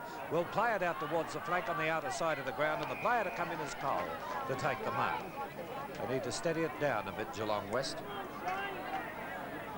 Cole now to the wing on the outer side, over the heads of the players, and again Swan, who seems to be able to read the play magnificently. Always seems to be in position to take the ball towards the centre forward zone, over the heads of the players here. Looking a bit slow in moving for the ball is Cole, and it beats him over the line. So Port Melbourne a 13-11-89, Geelong West 6-6, a total of 42. Rex Hunt. Coming up to 9 minutes into this third term, and Tawney over the back of Hall gets it down towards Burnett. He gets it across there towards Wilson, and he drives it towards the half-back flank, but the bounce is poor, and it comes down towards Swan again. Swan in towards Wilkinson at centre-half forward. And old Ginger Meigs himself. Wilkinson has the ball at centre-half forward. He's a player on its own, and how can they let this player on his own, Anderson? He's already kicked 4 goals for the Port Melbourne side, and the former Collingwood player has a chance now to put it straight through the centre around about 50 metres from goal. He's going to favour the drop punt kick, and he kicks it long enough, but it's offline. 1 behind 1 point, says the goal umpire. So that'll be 13 goals, 12. The total will be 100 for Port Melbourne, and Geelong West is 6-6-42. Beaten nearly straight down the ground towards centre-half back. A good kick against the wind, and Swan is leading in the race of the ball ahead of Brown. Swan displaying true class, kicks it in towards Bryce at centre-half forward. Bryce drops the mark, but it finally comes down towards Scott, and Scott kicks it high into the air out towards the wing position, and Mark Brown will go up, the Geelong West skipper, and take a well-judged mark. They've got to start moving it pretty quickly, and here's the lead from Gibson in the centre of the ground, and they're going via the cape at this stage. Move the ball on quickly comes the calls from the coach's box, and that's a poor kick out towards Crichton, but the bounce of the ball doesn't favour him at all as Mick Thompson comes in, sees Evans on his own, with a beautiful long hand pass coming now across towards Davies. Davies once again down towards, it looks like Wilkinson, is it? Yes, it is Wilkinson. Wilkinson's got time to pick it up and kick a goal. It's great play by Port Melbourne, and that's the difference between the sides now as Port Melbourne... That's far. Okay, the ball back in the centre, and 3 goals, 1-1 behind tells the story in this corner as Kavanagh comes in and takes the ball, but the ball comes out towards Burnett. Burnett's going to take a bounce and running towards the centre-half forward position, and having had 2 bounces, kicks it long, looking down there for Taylor. Taylor should have taken that mark. Mick Thompson comes in and relieves the pressure for the side. There's a bit of a scrimmage down there, and finally I think the umpire will blow the ball and bounce at the 11-minute mark, but apparently there's a free kick down there, and it's going to go to Evans. The back pocket player for Port Melbourne there, Evans, is going to relieve the pressure and kick it to the outer side of the ground, and what a good kick it was, looking for Hall. Behind him was Tawney, but Hall tries to get the ball, but he can't get it before it goes over the boundary line and out of bounds. Coming up to 12 minutes into the third quarter, and Port Melbourne really consolidating. 14 goals, 12-96, and 4 of those goals by Anderson, leading Geelong West 6-6-42. Tawney versus Hall. Hall this time gets it down towards Anderson, who's in the thick of things. Anderson towards centre-half forward, looking down there for Wilkinson, but Scott coming in and relieving with a nice chest mark. Here's a loose player in the centre, but he's kicked it too long for Curran. This will allow the player coming in for Port Melbourne, it looks like Tansis. Tansis has kicked it long and high towards Cook, but it's not coming back enough, and 1 behind 1 point goes on the scoreboard to Port Melbourne, so 14-13. That will be 107, leading Geelong West 6-6-42. Right, there it is, and we have the kick-off being taken by Beaton now, and Beaton towards the half-back line, favouring the outer side of the ground, and 2 bites at the cherry, mark taken by Hall of Port Melbourne. Cook moving around, being met shoulder to shoulder here by Beaton. He goes for the pass this time, and this allows Geelong West to defend as it's passed across in the direction of Cole.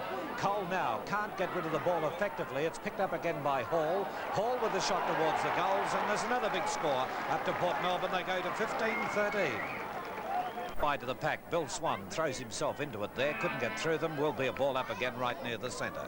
Port 15-13, Geelong West 6-6. Play has been in progress, 13 minutes. Rob Asprey. Yes, and the score 15-13, 103, Geelong West 6 goals, 6-42. Hard to believe that there's more than 10 goals in this game. And now the race is on between the 2 sevens, and in front is Gibson, almost brought to the ground. Play on, says the umpire, gets it across there to his teammate in Curran. Curran, a long handball, the opportunity now for Geelong West to score. It's going through, and by the reaction of Beaton, I'd say he's kicked a goal. Port Melbourne 15-13, 103, Geelong West 7-6-48. They need goals badly from the bounce. It's the chance now for Burnett coming through. Oh, he's under a lot of pressure there. It's Scott who takes the ball, also under a lot of pressure. Burnett, he'll handball, but it's shark there by Port Melbourne. Wilkinson will have the chance to go forward. Handballs to Abaya. He's clear now. Takes his time in towards goal. No, says the umpire. 1 behind only. Ian Gibbs. Port Melbourne still cutting Geelong West apart with their handball. A total of 73 hand passes affected by Port Melbourne, 31 by Geelong West. Second Division semi-final, Oakley 9 goals 660. A hopeless case there against Northcote 16-11 107. And it's Port Melbourne going into attack again. Fred Cook out in front and takes the mark. Immediately handballs to his teammate. All by himself is Doyle. Oh, he's brought to the ground. Hold it. And the umpire ran up and said that was unnecessary. In fact, I'm almost certain if it had been behind, he would have had another shot for goal. And Cookie on the ground there, not looking too good at all. It's not Cookie. Well, let's have a look at it again. Oh, it's Doyle, of course. Cook gave it to Doyle, and here's Doyle now. Take a close look at this, and you'll see exactly what happened. He kicks the ball. Oh, yes. Yes, a tackle. The arm came across the chest. I thought it may have been higher than that, Rex, but there was nothing really wrong with that. No, he was committed to do that tackle. I didn't think there was much in it, Rob. It's Anderson now who drives the ball from the centre, very high. No one can take the mark. On the ground. That player trying to get the ball out is Cole, and the umpire has found a kick, and it's going to go to Cole. Nigel Cole, 20-year-old player who's only played 6 games with Geelong West, a good future in front of him. Out to the wing position. Gibson it is who takes the ball off the pack, drives it in towards full forward. Look at the battle down there between Radojevic and the backman of Port Melbourne. But it looks like it's Port Melbourne. No, says the umpire, and he's found a kick. And this will be a chance now for Curran to shoot for goal for Geelong West. 16.5 minutes into the third quarter. Curran, recruited from Coburg and regularly amongst the best players for Geelong West this year. Only about 20 metres out from goal, almost directly in front. Not a good kick. In fact, it's offline and through for a behind. A very bad miss indeed. A bad miss there, Harold. Yes, it was, Rob. Laurie Curran's usually a half-back flanker, so I don't think he's had too much practice at kicking goals. So far, Port Melbourne in this quarter have kicked 5 goals, 5. Geelong West have only managed 1 goal, 2. Well, that tells the story of the game. A long driving punt kick goes to the outer side of the ground, and the big man, Tawney, takes the mark for Geelong West. He'll handball to Scott, over Scott's head, in fact, but he'll get possession now. Takes his time. Oh, almost caught there in towards Radojevic. He leads out. Can he take the mark? Takes one grab at it, and the umpire has paid it. I think he may have paid round the neck there. A free kick, although a toss-up between a kick and a mark. Looks like he paid the free kick.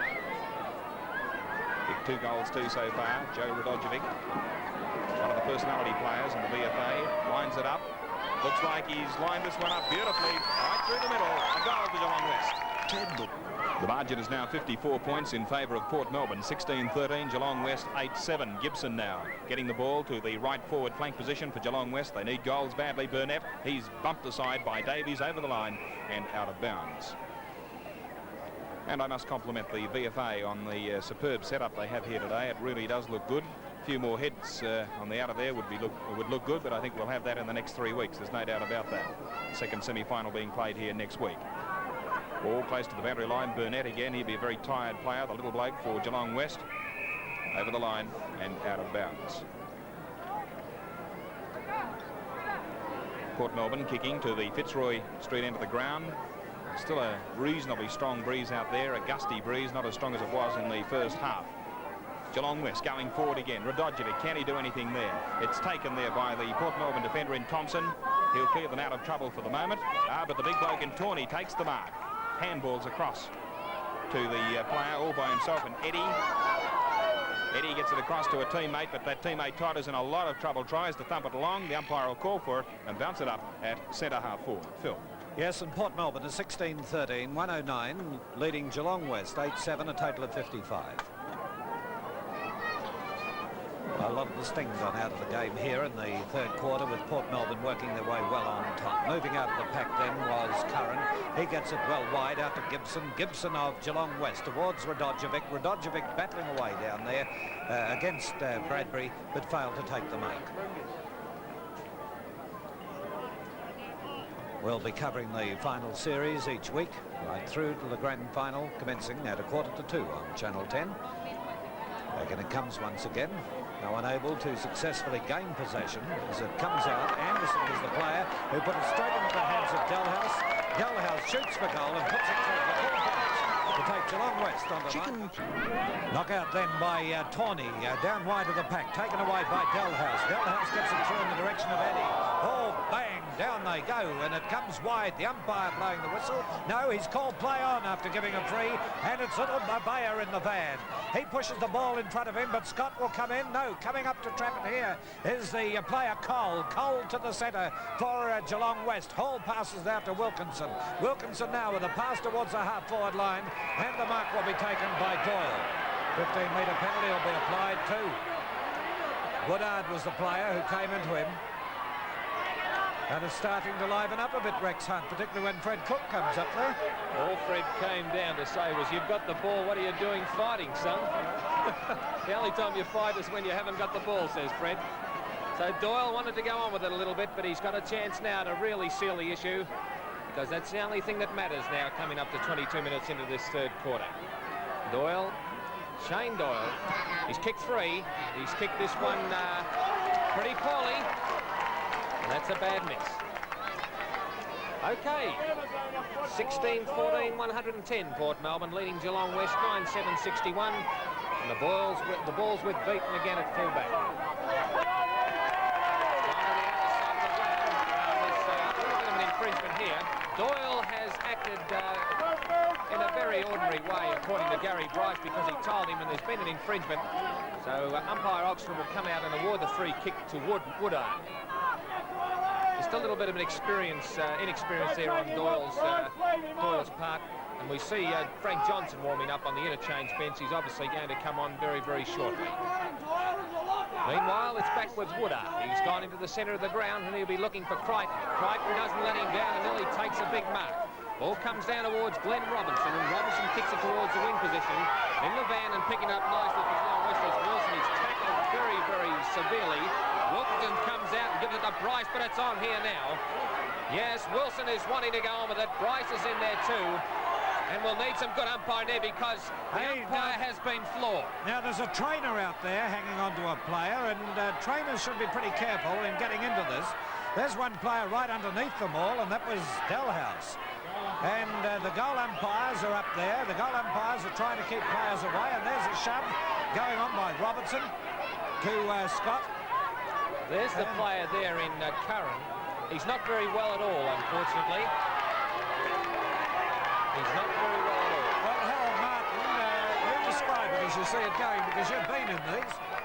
I think Shane Doyle got a little bit frustrated there, Phil, and there's a main instigator there, and I think it was just snowballed. And not at this stage of the game, Port Melbourne shouldn't be doing this, because they've got finals to play, and a report could put them out of business. And Wilson has gone up the race. Meanwhile, the play goes on, and Wilkinson sees Hall at centre-half forward. And just seeing there that wasn't much in it at all. Plenty of noise, and that's about all. As the ball goes down towards the forward pocket area, Scott picked it up and gives it across towards Beaton. Beaton does it very, very well, and he's backed up nicely there by Curran. By gee, this game's starting to hot up now as Rodder comes out. Rodder to Cook, and Cook goes bang. Thank you very much. Well, while we took that break, Bryce and Curran got into it a bit here, and it's just breaking up. So there'll be plenty of action in the VFA Festival of Finals Football on Channel 10. Port Melbourne 17-15, 117. Geelong West 9-7-61. Brings back memories, Rex.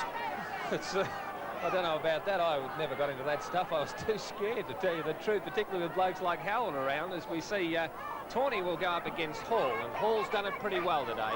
This time no one gets to the size of knockdown, and Tawney gets it towards Brown. Brown is going to go in towards the centre-half forward position and do it well with a strong bit of play. Coming in and relieving for the Port Melbourne side is Davies. Davies kicks it down towards Shane Doyle at centre-half forward. And Doyle's been paid the free kick. He's looking for 15 metres, but he's starting to get into the academy area now and wants to get on with the game as Fred Cook is starting to scream for the ball, and he's kicked it well, and he's kicked a goal. What a great goal by Shane Doyle. Oh, that's his fourth goal, Shane Doyle. What great play, and that's the way that he wants to play the game. He doesn't want to worry about fighting Harold, he really wants to concentrate on the game because he's a very good player. That's right, Rex. He's, as you say, he's kicked 4 goals and he's a focal point there at centre-half forward. So forget about the fisticuffs and go on with the game. And once again, Phil, Fred Cook using his bulk to shepherd that goal through. So although he's not figuring in many goals, he'll be letting them know that he's shepherded a few. Well, he's shepherded and given away about 5. Wave to the crowd. All that. All right, Harold Martin commentating with us as well today, the coach of the Coburg side. His side will be participating next week as we have now Tawney plays it down for Geelong West towards the centre forward zone, and Carter came in to take a one-handed mark. Thompson, good mark too by Thompson, out to Abaya. Abaya now going around the wing on the other side of the ground, left foots it towards that centre forward zone. Up they try for it, then the mark taken by Doyle again. This seems to have lifted his play. I noticed Bryce came over and congratulated him when he kicked the last goal and said that's the way to do it, and it's lifted his play. He was the one figuring in that melee, however short it may have been.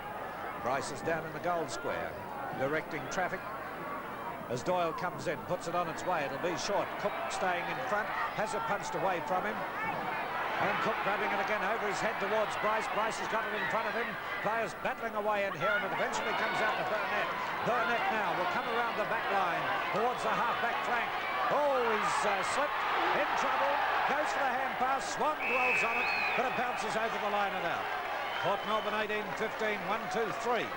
Geelong West 9-7-61. Here they are, setting themselves. Hall goes up in the ruck, but Tawney getting the knockout from that position to the boundary line. Pick up by Burnett. Burnett towards the half-forward line. Umpire didn't pay a mark down here, and it's forced over the line. And let me mention Aussie Pass once again. Your Ansett Pioneer Aussie Pass also entitles you to the special discounts on accommodation and other service. That telephone number is 342-1017. Every player in the grand final side will get an Aussie pass all throughout Australia. There's Davies up there. Punch from Tawney. And Davies will get the free. Well, he was playing the ball, Davies, and that came in from the side. Look at this. Oakley coming back. Northcote 17-12. Oakley 13, goal 6. This will be a mark. And it's Doyle again. Well, that quite often happens, Harold Martin. A player gets in a bit of a fracas like that, and then they lift their play. Yes, that's right, Phil. He's full marks to him now because I didn't think he'd go on and play football. He has. He's really proved me wrong. He's playing great football at present. Well, he's kicked 4 goals, and he's coming in for his 15th kick. As he puts it on its way to the Fitzroy Street end, that'll be through for a behind. And that takes Port to 18-16, 124. Geelong West 9-7, a total of 61. Rob Asprey. Yes, and we've now played 4.5 minutes of time on in the third quarter here at the Junction Oval. Geelong West kicking to the outer side of the ground. That's the instructions and their plan. Picked up there by Dalhouse, Woodard it is, who gets it out. The ball now by Curran going down to the half-forward flank position on the right-hand side, but it's marked by Thompson. He immediately handballs. Bradbury gets the ball back to the wing position on the outer side of the ground. Wilkinson kicks high towards centre half forward. Oh, up goes Doyle. What a great mark by Doyle.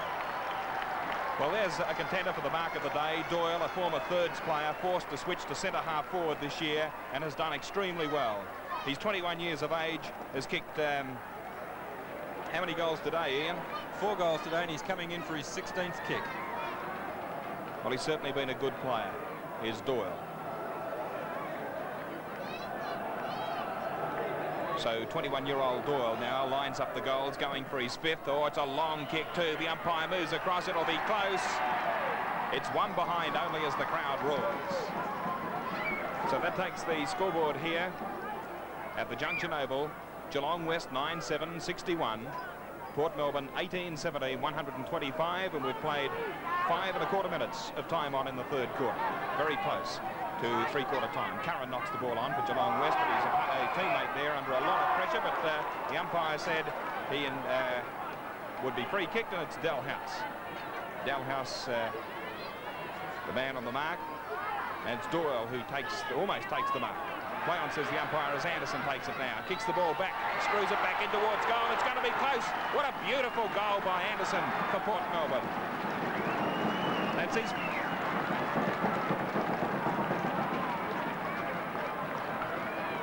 And Anderson, of course, an uncanny type of player. Harold Martin, how are you going to counter him if you meet him? Well, he's worried us a couple of times, but you know, he's a very dangerous player, Phil. We've had a player tagging him. I think you have to have someone his own height because he's good overhead and he's a good kick, good recovery, so you've got to have a similar type player to play on him. Right, bounce of the ball to take place, Rex Hunt. Okay, 19-17, 131 Port Melbourne to Geelong West, 9-7-61. Geelong West coming forward through their captain Brown, and he kicks it poorly towards the half-forward flank outer side of the ground.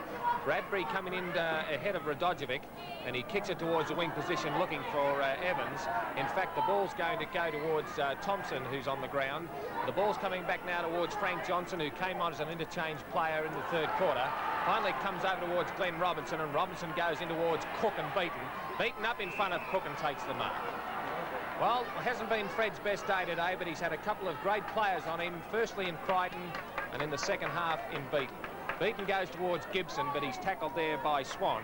Finally, it comes out towards Woodard, and Woodard's played pretty well on the half-back flank to Geelong West, and he sees Crichton down there on his own half-forward flank, outer side of the ground, and Crichton goes to in towards the goals, but it's not what Geelong West looking for. One behind, 1 point. So, 9 goals, 8, 62 Geelong West. And they're trailing Port Melbourne 19-17, 131, and during this quarter, Port Melbourne have completely blitzed the Geelong West side, and they've kicked 8-8 to 3-3, and that's the story of the game to this stage. Port Melbourne really setting up an advantage, coming up to 33 minutes into this third quarter, and Bradbury goes towards Hall on the half-back flank on the members' side of the ground. Here's Swan, the equal listed player, but losing one count back. He'll be looking there for Tansis, but Tansis falls over. Tawney has played pretty well in the rough and tough business, but finally he's picked up by Curran and gone across towards Woodard. And Woodard goes in towards centre half forward and finds Mark Brown. Mark Brown in turn kicks it across to Lee Crichton, and the Geelong West vice-captain now playing at centre half forward in the second half. He's going to line up the goals from about 50 metres out on a 45-degree angle. You can have a look there at the view from behind the goals. He's going to have to allow plenty of latitude for the breeze as we see the ball coming in nicely. It's not a bad sort of a kick at this stage. It's been marked right on the boundary line for mine. No, the goal umpire says no. And through goes Geelong West's 10th goal, right on the siren for three-quarter time. So three-quarter time, Port Melbourne, 19-17, 131, leading Geelong West, 10-8-68. Yes, and Port Melbourne getting right on top there in the third quarter. And if you think back on it, it was done mainly through experience, and I think Harold Martin would agree with me there. Yes, well, Port Melbourne have so many finals players, Phil, and you might keep Swan out of the game for a time there. Gibson picked his game up, but then Anderson comes in, and Doyle and Abaya and Kavanagh and these types of players. They've just got too much all-round strength and fitness, and Geelong West are still trying hard, but all to no avail, Phil. Well, what would you do if you were the coach?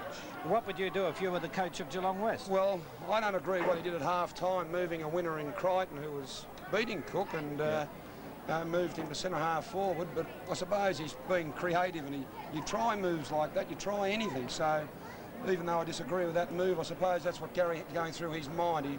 He can't hold them all out because he hasn't got the players there. But if they can pick up in the centre bounce, that's where it all starts, the ruckman and the rovers, and they can get it out of there and stop Swan's influence while they're sub-chance. Comments from Harold Martin, coach of Coburg. Now, Rex Hunt. Well, I believe that Geelong West are doing the best that they can. They're obviously undermanned. They're very inexperienced at this stage, and they really didn't handle the tough stuff too well. The only man in there doing the job was Tawney. The young players really didn't know what to do. I think all they've got to do now is go for broke, start to handball, because you'll find that they're down in the possessions and down in the handball, and they've got to go for broke because they're sitting on the edge of the cliff at the moment. They have a quarter of football to go, and let's go for broke. Righto, and Ian, the statistics on the game.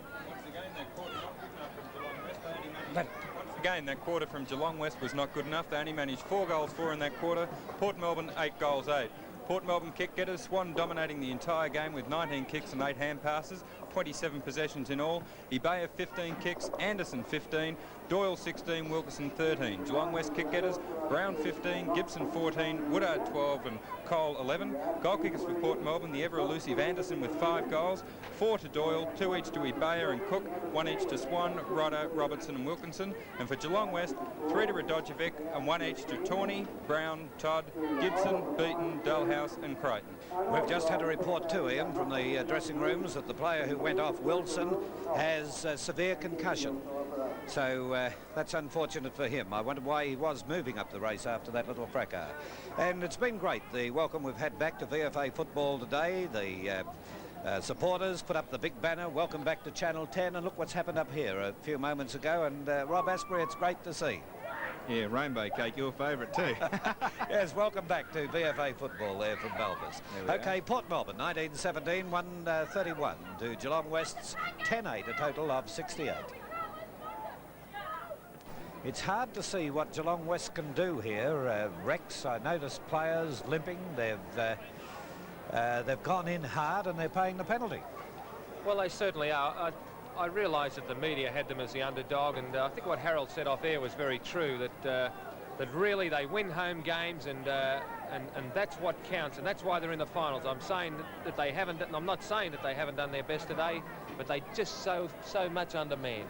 There's big Stretch Annanson with his baby waving to the crowd. I tell you what, it looks as though he's been enjoying himself in the country. And you'll notice the little baby that he's carrying has got number 14 on the back too, Phil. All right, we'll be back after this break. Just getting ready for the bounce of the ball. We'll give you the statistics as soon as we have a break. As Hall goes high, he taps it down, but it'll be taken away by Todd of Geelong West up towards their half-forward line. There's Bradbury leading in the race for the ball. He was given a shove by Radojevic, who turns around, quickly shoots the goal and puts it through for 2 points. Right, let's have a look at the statistics on the game to three-quarter time. It's obvious where Port Melbourne's strength is. It's in the handball division with 82 to Geelong West 41. Possessions to Port Melbourne 251 to 172. Kicks 169 to 131. Marks still relatively even, 42 to Port Melbourne, 46 to Geelong West. And umpiring fairly square, 25 to Port Melbourne, 26 to Geelong West. Right, and the bounce about to take place. Port Melbourne 1917, Geelong West 11-8. Well down Geelong West. The head-out controlled by Tawney. Goes in towards the middle of the pack. Hall was trying to get it away. A pick-up by Swan. Swan of Port Melbourne towards that centre-forward zone. Tapped down by Wilkinson. Woodard comes into it. He hand passes across here to Brown. And Brown has the chance to move it away as Curran gains possession towards that centre-forward zone. They go up for it. Moving in this time is Taylor. Taylor passes it out wide towards the outer side of the ground. It's Taylor putting it up towards that left forward pocket position, but over the line and out on the full. So Bradbury will take the kick, and he goes for the short pass with his teammate dropping short, and that teammate, of course, was Tansis. Tansis now. Round the wing on the outer side of the ground. There's an air of expectancy about Geelong West trying to come back. But with the experience of Port, Gary Bryce has taken himself off the ground, but with the experience of Port, it'll be difficult to see that happening. So from this ball up, Ruckman and Tawney moving in pretty early before the umpire gets it down. That allows Hall to come in and tap it out, but it's tapped wide and passed up towards that half-forward line for Geelong West, but trapping the ball in defence is Tansis. Tansis out towards the wing, and the mark has been taken by Tawney. So Tawney looks for the lead, and the big fellow moving up is Creighton. It bounces before it gets to him. Creighton now spears it up towards that right forward pocket. One hand to it by Radojevic, but over the line. Port Melbourne 1917, 131, Geelong West 11-8, 74. And it's an effective knockout by Creighton. Eventually ends up here with Taylor. Taylor gets it across to teammate and Todd. Todd shoots for goal. Offline enough to go through for the behind. So Geelong West moved to 11-9, 75. Port Melbourne 1917, 131. With the 3-minute mark into the final quarter. And Bradbury takes the kick off to the half-back line. Hall pushed his opponent over in Taylor. Hall is the player to recover quickly, to pass it out. It ends up with Wilkinson. Wilkinson now from the half-back line with the bounce, comes in. with a hand pass in towards the centre of the ground. Taken away now by Johnson. Johnson across to Swan. Oh, Rodder wasn't quite ready for that one as he gets it to Abaya, and Abaya now. Those little legs going again as Abaya left foots it towards the centre forward zone. Players go over everywhere and it comes through to Beaton. Beaton caught one. Well, that was a bad one. That was Robertson. Evans came back. He's apologising as he came back. You can see that happening. But as he came through, you'll see it all happening again here. He's moving away. Oh, and Evans.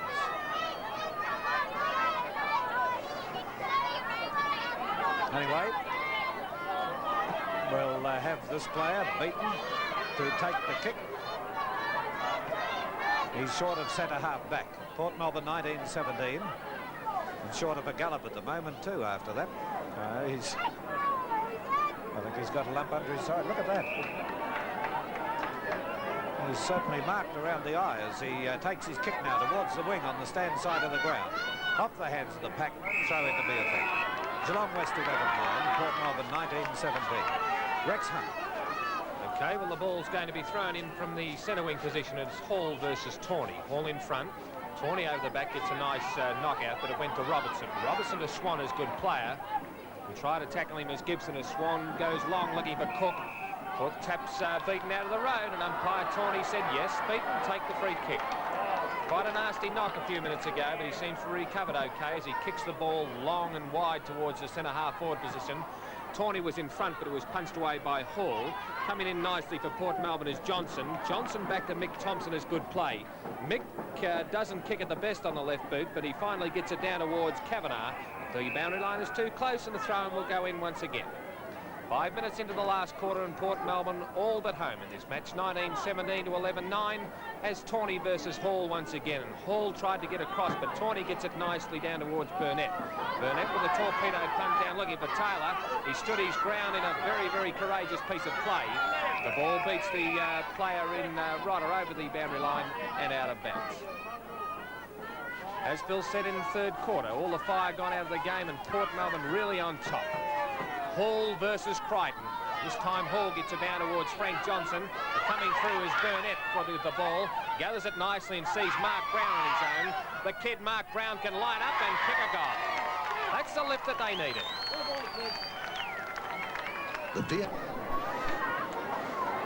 Okay, well, Port Melbourne 19-17, 131, leading Geelong West 12-9, 81, and they need a couple of quick goals to put any life back into this match. The umpire is Hodgkin, and he's coming in to bounce the ball. It's going to be Hall versus Tawney once again. Hall got it out towards Evans. Evans is tackled pretty well, and the umpire says yes, it was throwing the ball, and the kick goes to Todd. Played pretty well since he came on from the interchange bench, Todd, and he's put in for Geelong West this afternoon in the second half. He favours the member side of the ground in towards centre half forward. The big flyer was Taylor. He gathers the crumbs pretty well, but the smother's nice from Glenn Robertson, the former Fitzroy player. He sees Mick Thompson on his own, and Thompson to Johnson puts him under pressure, but they'll get out of it all right as Abaya comes in, and he'll take the ball very close to the boundary line, in fact, over the boundary line and out of bounds. Right, Rex, and Port Melbourne in 19-17, Geelong West at 12 goals, 9. We're at the 7.5 minute mark into the final quarter. Ruckman moving in and Hall directing the knockout, but it's taken away, or tried to take it away, was Gibson. Tackled nicely by Wilkinson, and it'll be a ball up. Well, Geelong West plugging away there in a young side, and they've done a creditable job to get to the final series. And in the main, it's been experience that has been lacking with them, although I feel that they are rather a small side. It comes down towards Wilkinson, and Wilkinson from the stand side of the ground, up towards the half-forward line. It comes down to Kavanagh. Kavanagh runs in towards open. Go to 20 goals, 17. Geelong West on 12 goals. At State. Bounce to be affected now. On Hall again, winning in the ruck. Comes down towards Swan, who couldn't break away. A good tackle. And the free kick will be taken by Gibson. Gibson from the centre. Looking for forwards. Well, a bit of juggling going on. The player doing the juggling was Brown. He couldn't break away with the tall. It comes out to be taken away by Rodder. He passes to Davies. Davies up wide at the centre of the ground, and we'll pay the mark down here, and it's been taken by Curran. Well, Curran passes immediately to Cole. Cole will break away, sends it towards that centre forward zone. The player trying to smother the ball was Robertson. Look at the swing in the air then by Crichton. Missed the ball altogether, and Frank Johnson moves around the flank to play it towards Wilkinson on the outer side of the ground. Bearing in on Wilkinson is Scott. Good dodge then. It comes back towards Swan. Swan with a pass up towards the forward line to Doyle, and Doyle will go on with it with another pass over the head, though, of his teammate in Anderson. And it's gone through for the minor score, I'd say, over behind down here. Yes, the umpire to get the flag. Wilson back on the ground. Wasn't it Wilson we said went off with concussion? But he's back anyway. He's limping, so it looks as though he has a thigh problem by the way he was moving then. He's got the chance to have the ball passed to him, but Gibson now has decided to go for the shot for goal, and he's put it through for full points. So Geelong West still plugging away, but time will beat them if they're able to continue at the pace they are. Geelong West 13-9, Port Melbourne 20 goals 18. That's 138, playing a total of 87. Well, the wind, I was just looking, it seems to have dropped quite a deal. And there is a player being taken out here, and we'll check that in a moment.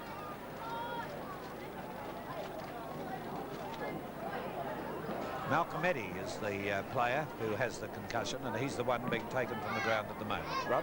Margin 51 points, and we've now played 10.5 minutes into the last quarter of the Junction Oval. Coming out with the ball, the chance for Geelong West to go forward again under a lot of pressure there from Cavadar. There's the kick into the left forward pocket position. But it looks like Port Melbourne are going to defend. They will too. Gets the ball across there to Davies, fumbles it for a moment. Steadies now, gets his kick. Looks towards the centre wing position. Umpire's found a kick. And Rob, just a message to the wife of Malcolm Eddy. Frank, the head trainer, says, Mrs. Eddy, it's mainly a precautionary measure that he's being taken to hospital. A 15-metre penalty being paid there to Robertson. Kicks the ball down to the left forward flank position. And a mark in defence for Geelong West. Geelong West and Beaton will kick the ball high, back towards the wing position. Oh, players set themselves, no one can take the ball. Coming out of Scott, he loses it, gets it across to Wilson. Wilson will handball to his teammate going past. And that's Gibson, lines up the goals, in towards the big sticks, offline, and through for one behind only. Well, Port Melbourne, 20 goals, 18, 138. Gary Bryce yelling instructions there. I don't think he's got a great deal to worry about. Geelong West, 13 goals, 10, 88. And the kick will go to Port Melbourne and Hall. Peter Hall, recruited from South Melbourne in 1980. Right in front of the grandstands here of the Junction Oval. A beautiful mark to Doyle. Hand passes to Cavadar. Across to his teammate in Rodder. Rodder under a lot of pressure, mupped that one up. He shouldn't have done that. Doyle throws himself on the ball, but gets it out. Chance now for Cavanaugh, but he takes the ball over the line, content to do so, and out of bounds. The throw-in will result in between the half-forward flank position and the centre position on the grandstand side of the ground for Port Melbourne. There's the throw-in. Doyle playing the role of the ruckman, gets it down. Sharked by the Geelong player in Crans. We haven't seen him for a while, and he'll take the free kick. Bayer on the mark. Crans directs play towards the centre of the ground. You see Gibson there. Gibson knocks it down to Wilson. Wilson gets past his opponent, drives it in towards the full forward position. Oh, Radojevic edges out his opponent beautifully, but Kansas is there. Oh, Brown! Kansas drops it under his boot, and a very clever goal to Brown. Melbourne, there's the bounce. And it's Tawney getting the ball down. Shark by Wilkinson. Coming through again is Doyle, playing the role now of the forward across to Johnston. There's the kick towards centre half forward and a mark.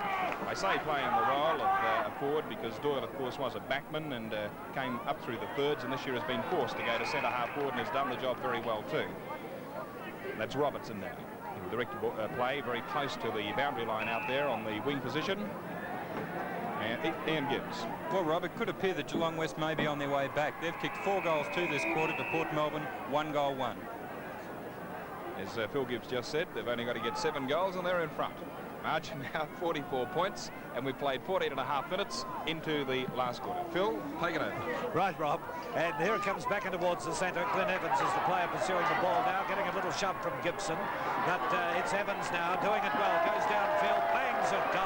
It on the bit as the ball is kicked high in the air, still round the centre area, pushed out this time towards Rodder. Rodder left foots it up towards the half-forward line. Trapped down here for Geelong West.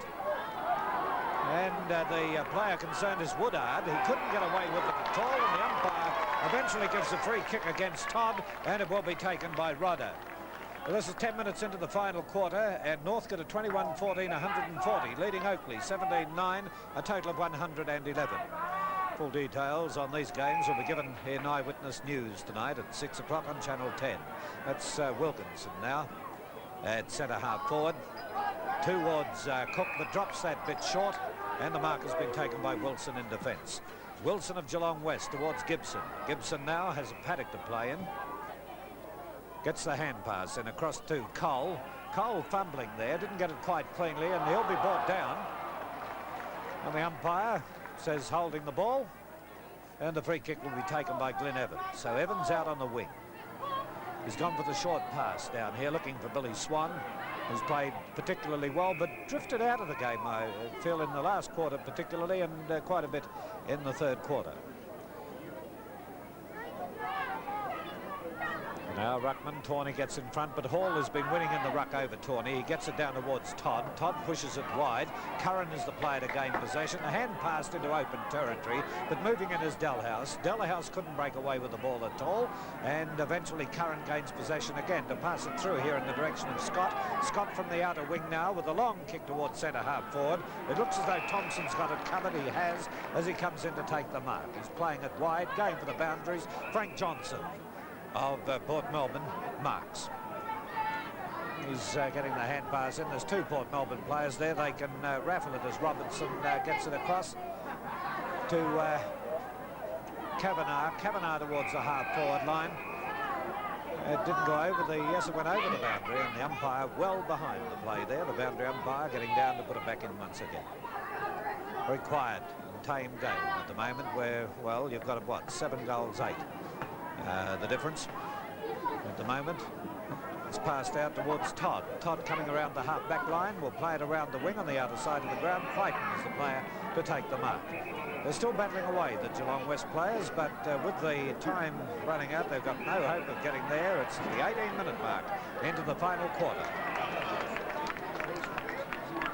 Gibson to Radojevic was great play, and as Phil said, time running out, coming up to 18 minutes into the final quarter. Radojevic has kicked 4, and he's nearly on the boundary line, so it'll be a marvellous goal if he's able to put this one through. He's around about 35 metres out. The distance won't be any trouble at all, and it seems to be going across a little bit. 1 behind, 1 point as a result. So 14-11-95 Geelong West, and they trail Port Melbourne 21-18, 144. The ball is with Davies at full-back, and he goes to the outer side of the ground looking for Hall. At the back was Tawney, but it came down towards Evans, and Evans has played well, and he'll take a bounce and back himself against the slower Crichton. Crichton can't catch him, and the ball goes towards Anderson. Anderson has had 2 bounces on the centre wing position. Goes in towards Cook with a grass burner, as they say. Cook across the Rodder. Rodder's off balance and offline for 1 behind, 1 point. So Port Melbourne 21-19, 145, leading Geelong West 14-11-95. And Fred Cook's had a very ordinary day indeed, but what a great side Port Melbourne must be if they can still kick 21 goals with a very, very fair contribution from Fred. But never write this man off until the final siren goes, as Beaton goes towards centre half-back, and no one is there for the Geelong West side. Up over the back was Anderson, and taps it down towards Evans. Evans is going to have all day to run in and chip it in towards centre half forward looking for Swan, but coming in and taking a nice mark for the Geelong West side is Wilson. Wilson limping pretty heavily after a clash in the third quarter and being sent off. Goes towards the centre wing looking for Mark Brown. The punch is pretty good by Tansis, but the ball will beat him and go over the boundary line and out of bounds on the half-forward flank for the Port Melbourne side on the members' side. Coming up to 20 minutes gone, and all the sting gone out of the game at the moment. Once again, Hall versus Tawney. Tawney gets this one down, looking for Cole. There's a pack forming, and I think umpire Ogson will let it go on. He does, and it comes out towards Roeder. Roeder across the tangents is putting him under the hammer, but they're going to get out of it all right, and get out towards Hall. And Hall towards Kavanagh is good play, and here's Wilkinson on his own in towards the centre half forward position. Wilkinson will play on if the umpire's not in the road. Frank Johnson comes down and kicks a goal. That's how easy it is for Port Melbourne at the moment. They're doing it on the bit. 151 to Geelong West, 14-11-95, and 21 minutes have gone as the ball goes down towards the Geelong West half-forward line. The ball's punched away by Robertson from Crichton. It comes down towards Brown. The boundary line is too close, and there's going to be a throw-in on the outer side of the ground. Okay, and just to mention that the winning team this year will receive free Aussie passes to anywhere in Australia. That's 18 passes in all. NZ Pioneers Aussie Pass is your ticket to go as you please. Travel to just about anywhere in Australia, and you can contact them on 342-1017. 342-1017. This is Wilson taking the mark at centre half forward for Geelong West. Wilson now. Wind is nowhere near as strong as it was in the first three quarters as it goes towards that centre forward zone. Nearly a spectacular mark by Taylor. Failed to do so, and it will be the minus score at the behind. A bit of pushing and shoving, but a little bit too late for all that, as we have Port Melbourne 22-19, 151, and Geelong West a 14-12, a total of 96. Well, over 12, just on 13,000 attending the final here today with a gate of $6,500. We had 6,000 attending with a gate of $12,000. Well, gee, it would have been better the other way around then from an attendance point of view. Okay, it goes up towards the right forward pocket, and moving in here is Beaton, and Beaton couldn't control it. As we find the umpire blowing the whistle, and the boundary umpire a long way from play then as he comes down the field to throw it back into play. The way some of these boundary umpires have been behind the play today, we'll probably end up with 4 boundary umpires before long, as there's a free kick being awarded again here Geelong West's way, and it'll be taken by the little fellow Burnett. He gains a 15-metre advantage there on the penalty. As the ball comes upfield now towards the half-forward line, up they go, and the opportunity here for Brown to get it away. He's being tackled by Wilkinson, goes down to the ground, and the umpire says throw it in. Port Melbourne 22-19, 151, Geelong West 14-12-96, and they've been playing 23 minutes into the final quarter. There's a second division semi-final score, and Oakley have got back there from an almost impossible position. 22-9, 141. Northcote 21-15, 141. It's a pity we couldn't be doing something of that match today. Now it's Crichton and Hall. Hall winning out, and the ruck comes down to Davies. Davies passes it back, taken away by Wilkinson, who hand passes to Swan. Swan right across on that wing from the centre, left foots it towards the half-forward line. We most certainly haven't seen the best of the Port Melbourne players today, because they've been pretty quiet. They've relaxed, I think, in the final quarter, as Doyle now gains possession again towards full forward, over Cook's head, and it'll be forced over the line and out. Port Melbourne 22-19, Geelong West 14 goals, 12. Rob. We played 24 minutes now into the final quarter, only about 10 minutes around from the scoring zone for Port Melbourne. There's the throw-in. Freddie Cook playing the role of the ruckman, but he has the ball knocked down to the ground. Burnett comes in. Oh, he's got an attack of the fumbles. Gets very close to the ball often, but it hasn't been a great day for Burnett. He's had 9 kicks for the day, and I would suggest that's not enough. The throw-in just short of the half-forward flank position on the left-hand side of the ground. Burnett again goes in. Let's see what he can do this time. No, over the line and out of bounds. Just a reminder that game at Toorak Park, you'll get the final score there, and all the details of this game, plus the best action highlights tonight on Eyewitness News with Tony Banks. There's the throw-in. Hall gets the back position, gets the ball down too, but it's going to be Shark there. Curran gets the ball across to his teammate in Cole. Cole across to centre half forward. Johnson all by himself. Oh, he decides to bump it across to Anderson. Oh, Anderson, very clever play. Turns round, kicks the ball out to Swan by himself. And they're doing it very easily now, Port Melbourne. Swan looks for a lead down the ground. Freddie Cook comes out, but it's Scott who marks the ball on his chest close to the ground. Scott will kick play, punt kick, coming out to the wing position. It'll bounce right on the statewide sign. The big men go up. And it's Geelong West who have the chance to go forward now. Much too late, but let's see what Brown can do.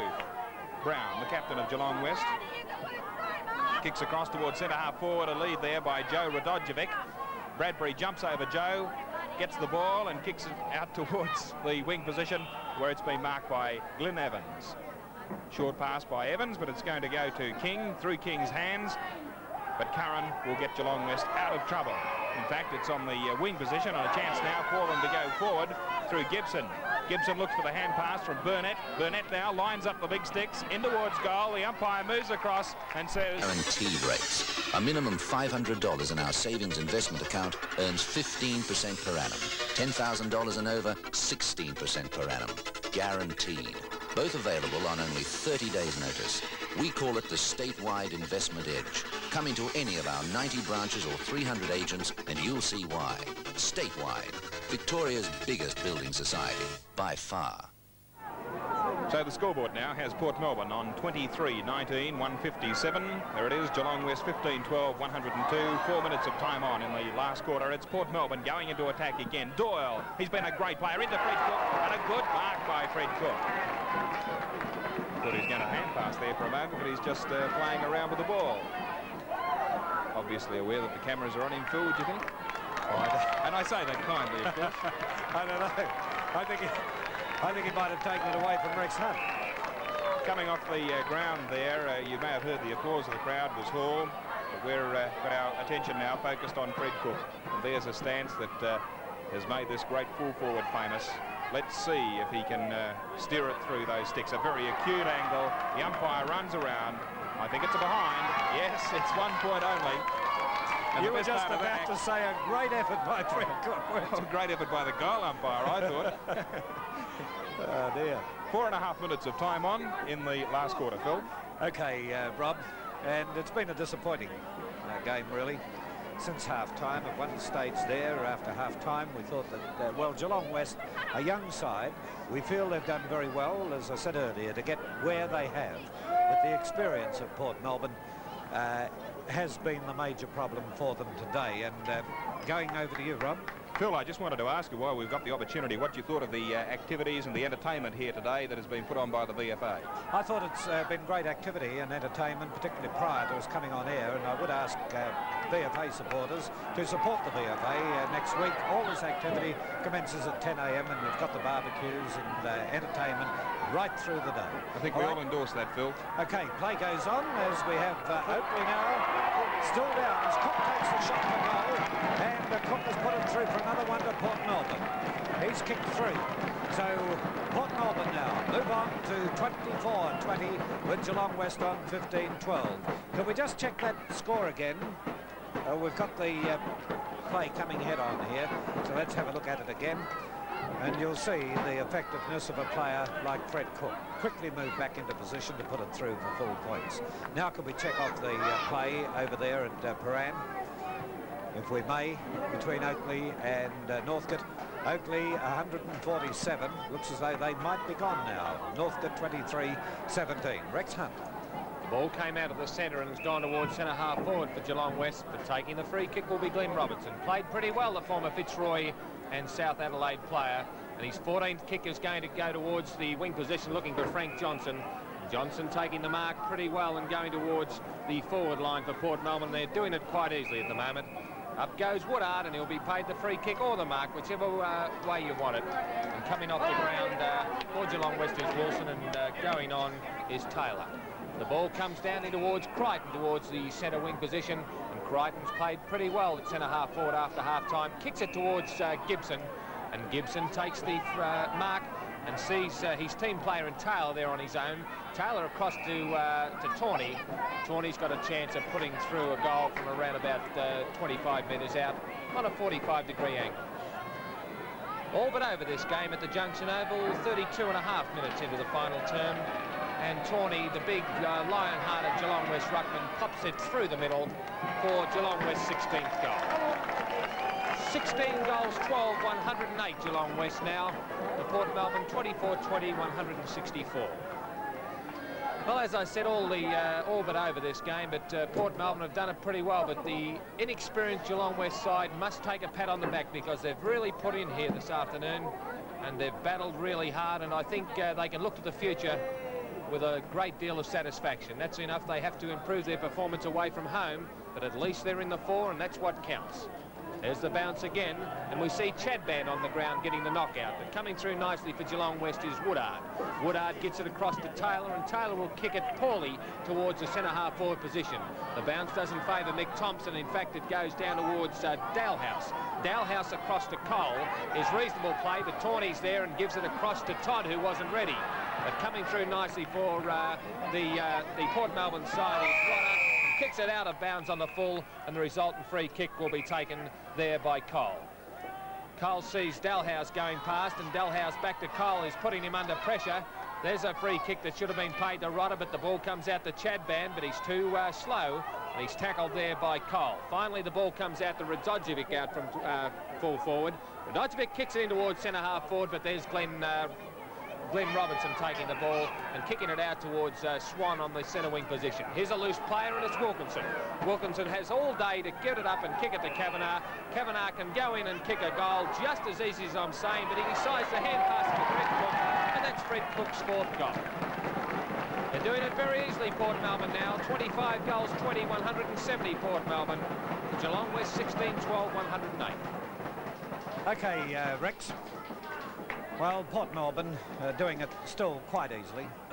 It'll be interesting to hear Harold Martin's comments after the game here today, because probably they'll have to come up against Port Melbourne. It depends what happens next week, of course, and they're playing the side on top in Preston. And Coburg defeated Port Melbourne last week, and obviously Harold would have marked out many moves here today. Counter moves to the Port Melbourne side. All right, there's the siren for the end of the match, and the final scores. We have Port Melbourne 25-20, a total of 170 on the board, as against Geelong West 16-12, a total of 108. I'll tell you something, it's been great to be associated with statewide today too, and Graham Flack in there. You're right. Let's have a talk now with Rex Hunt and also Harold Martin to get their thoughts on today's game. It was a bit disappointing, I feel, Harold. Yes, it wasn't a top-class game, Phil, but I think, you summed it up early saying Geelong West's inexperience brought about their downfall, but full credit to Port Melbourne. They're a top club and a top side. They lost their last 2 games, and they would have been down a bit of confidence before today, but they've regained their confidence, and I see the last 3 games have been very good ones, and I'm sure we'll get a big crowd down here because Preston, Coburg and Port Melbourne, I think the whole 3 sides are evenly matched, and I'm certainly looking forward to next week. I suppose you'll tell us what you learned about Port Melbourne today? Well, last year I saw enough of them last year, and I was coaching Preston. I know what sort of side they are, Phil, but this year at Coburg I find that I feel we've got the side to beat the sides, but they've lost O'Reilly and they've lost Anderson. Today Hall sort of played a good serviceable game. They're very difficult to beat anywhere, anytime, irrespective of their position on the ladder. But I'm looking forward to playing them in a grand final. Well, Harold Martin, the former captain and coach of Preston, and at present coach of the Coburg side, and well, Fred Cook is still on the ground, they tell me here, still out there signing autographs, has given us a wave up here too. And look at his into. All right, Rex Hunt. I don't suppose you'd have done that walking off the ground. I don't mean signing autographs either. No, Fred loves the camera, doesn't he, really? But, just looking at the game, I said during the call that Geelong West seemed to be playing as well as they were allowed to by the Port Melbourne side, and any final series with a Port Melbourne side in it really has to be still alight, and I'm sure that Harold would have a pretty good look at the Port Melbourne side here today, because they really turned it on. Geelong West very disappointing, but as I said, they are to be commended for making 4th place. Ian, just quickly on those statistics of the game. Well, what a great side that Port Melbourne side are. It's the same old names. Swan, a great player on the ground today, 25 kicks, 11 hand passes, a total of 36 possessions. Wilkinson, 18 kicks, 17 hand passes, 35 possessions. Abaya, 17 kicks, Kavanagh, 14, Anderson, 17, and Doyle, 18. So far as Geelong West are concerned, their better players were Gibson, a great game with 20 kicks, Woodard, 13, Creighton, 16, Brown, 19, and Cole, 13. Righto, well, there it was, and a good win, a strong win to Port Melbourne. Rob Asper is down in the dressing rooms of Port Melbourne, and we'll be back to talk with Rob right after this break. Back here at the ground, we've just been deliberating on the best player for today with Rex Hunt and also Harold Martin. All right, over to you, Rex, the best player. Well, I thought that Creighton did a fantastic job at fullback in the first half, and then again at centre-half forward in the second half for Geelong West, and I thought he was the best Geelong West player, just ahead of Neil Gibson. But I thought by far the best and most outstanding player on the ground was young Doyle at centre-half forward. He capped off a fine display with 5 goals. He marked well, he hand-passed, he looked for his teammates, and to my mind of thinking, Harold, my choice was Doyle as the outstanding player on the ground. I agree with you there, Rex. I think after that incident in the 3rd quarter, Shane Doyle really lifted his game and marked strongly and rucked well in boundary throw-ins, but early in the game, Swan had a big influence, picking up a lot of kicks, but in the second half, Neil Gibson seemed to come back hard at Swan, and that's for that reason I agree with you with Doyle. Well, Shane Doyle has had a very successful day down here at the Junction Oval today, because you saw that, if you were with us all day, you saw that spectacular mark 29 minutes into the 3rd quarter. And here he is, moving in to take it. And this was all after a little bit of a blue. And Doyle really lifted his game, not that he wasn't playing well before that, and then he came in to take that very spectacular mark. The mark of the day to Shane Doyle of Port Melbourne. Also the best player of the day was Shane Doyle. Now Rob Asper is down in the Port Melbourne dressing room, so over to you, Rob. Thanks very much, Phil. We have with us Gary Bryce. Well, Gary, how do you feel after such a big win? Well, I feel All right, really relieved. it was a good effort. That's, I guess, the Good main effort emotion by I them. feel at the moment. There's been a bit of pressure on us. I was very happy with the way the boys went about it today, but while I'm on that, I must congratulate Gary Hamer and the boys from Geelong West, because when you have a look at their side and the age of the side, very young side, very few of them have had finals experience, and I think Gary's done an excellent job to get them up there. They were written off at the beginning of the year as going to be one of the also-ranked teams. I think it's a credit to him and to the players at Geelong West to get where they have, get to the first semi-final. That's a very sporting attitude. Actually, at half-time, I went in to have a brief listen to Gary. I was very impressed with him as a coach. In fact, all the finals coaches this year, well, you've got to be pretty good to get to the finals, don't you? Yeah, I think I've seen him operate, and I've seen the way that the players, when I had dealings with the interstate players from Geelong West, they have a very high regard for him. I think that he's really the reason why they've got where they have now, and I think next year really looks good for them. Well, your fans are pretty happy. I see someone just having a nice drink of beer behind us there. I might have one with him later. Yeah, listen, it was pretty hot out there today, Gary. It was pretty warm. That's a silly question, Yeah, but it was very warm. were they Very trying conditions? They were, and I think you saw that later in the game, both sides really tired visibly. I think you could see that. It's really the first time we've had to play under these hot conditions. Tempers flared there a little bit. I thought you were going to become a barber there at one stage. Yes, well, I just checked the length of Laurie's hair. I thought I said it's about time he had a haircut. And then someone checked the length of yeah, your they hair. said mine was a bit long, but mine's falling out a bit. So yeah, it got a little bit hot, but I think that's part of finals football. You're on tenterhooks for a whole week. We'll be on it for 2 weeks now, and when you let things explode, and at times you do get out of hand. But I was very happy with the way the boys got their minds on the job. And the minds on the job, we want to win the game. That was all about, Right. not evening up. We've actually lost our light. I think someone's pulled the plug out, but we'll keep talking, Gary, because there are a couple of important questions I want to ask you. Fred Cook, I'm going to put it to him too. Was it the wind that upset Fred today early in the game, or what? You could ask Fred that. I don't know. I wanted him to get in front of it more. And Come on in, I Mr. thought Comedy. I just thought at times when he did get front position, the umpires Sounds like he's pretty popular anyway. have given him a real good go this year, and I think I've been critical of him about the fact that I want him to play in front more. At times he did do that today, and I thought that he was treated unharshly and didn't get what he deserved. But I mean, it wasn't one of his best games, but I think that'll spur him on to in 2 weeks' time. You're getting the 2-1 handball to Shane Doyle, didn't you? Yeah, more so. Pressure of the game behind. But I'm remembering the 15 where you didn't get in front and you should have. Well, Doyley's behind us at the moment. How do you feel about Doyley? As far as our commentators are concerned, he was one of the best players afield. Well, I thought that Shane certainly gave us something in the third quarter. He really gave us something to kick to, took some great marks. Early on, I didn't think he was giving us enough, but he did come back. He was down a little bit and fought back, and full credit to him because that's a sign of a good player. Gary, I think the good thing about Shane is that Shane's come up through your thirds, which is a really tremendous thing for Port Melbourne. That's correct. Is that right, Shane? Yeah. And how did you feel about today's game? Oh, it was great. Great win. Great team effort. And how do you like playing in front of this bloke? It's all right. We combine very well together. We've been serious for 1 minute. That You couldn't be serious for 1 minute? Well, I'm trying to be now. But what Shane does try and do is get the ball down quickly. He wasn't early in the season. Right. And when he does mark the ball, he gets up and has a look downfield, and he gets it moving. And that's what good centre-half boys are all about. And Shane's just developing week after week, and who knows what the future holds for him. Has anybody mentioned Norm Gosling? He's taken the easy way out in hospital today. Norm, you lay him back in bed there, and all your mates are down here. Well, just so that you hear in the next couple of weeks, a young girl, Tracy, was badly burnt. She's sitting in the children's hospital, I think. Trace, we hope to see you in the preliminary final too, love. Just keep your chin up.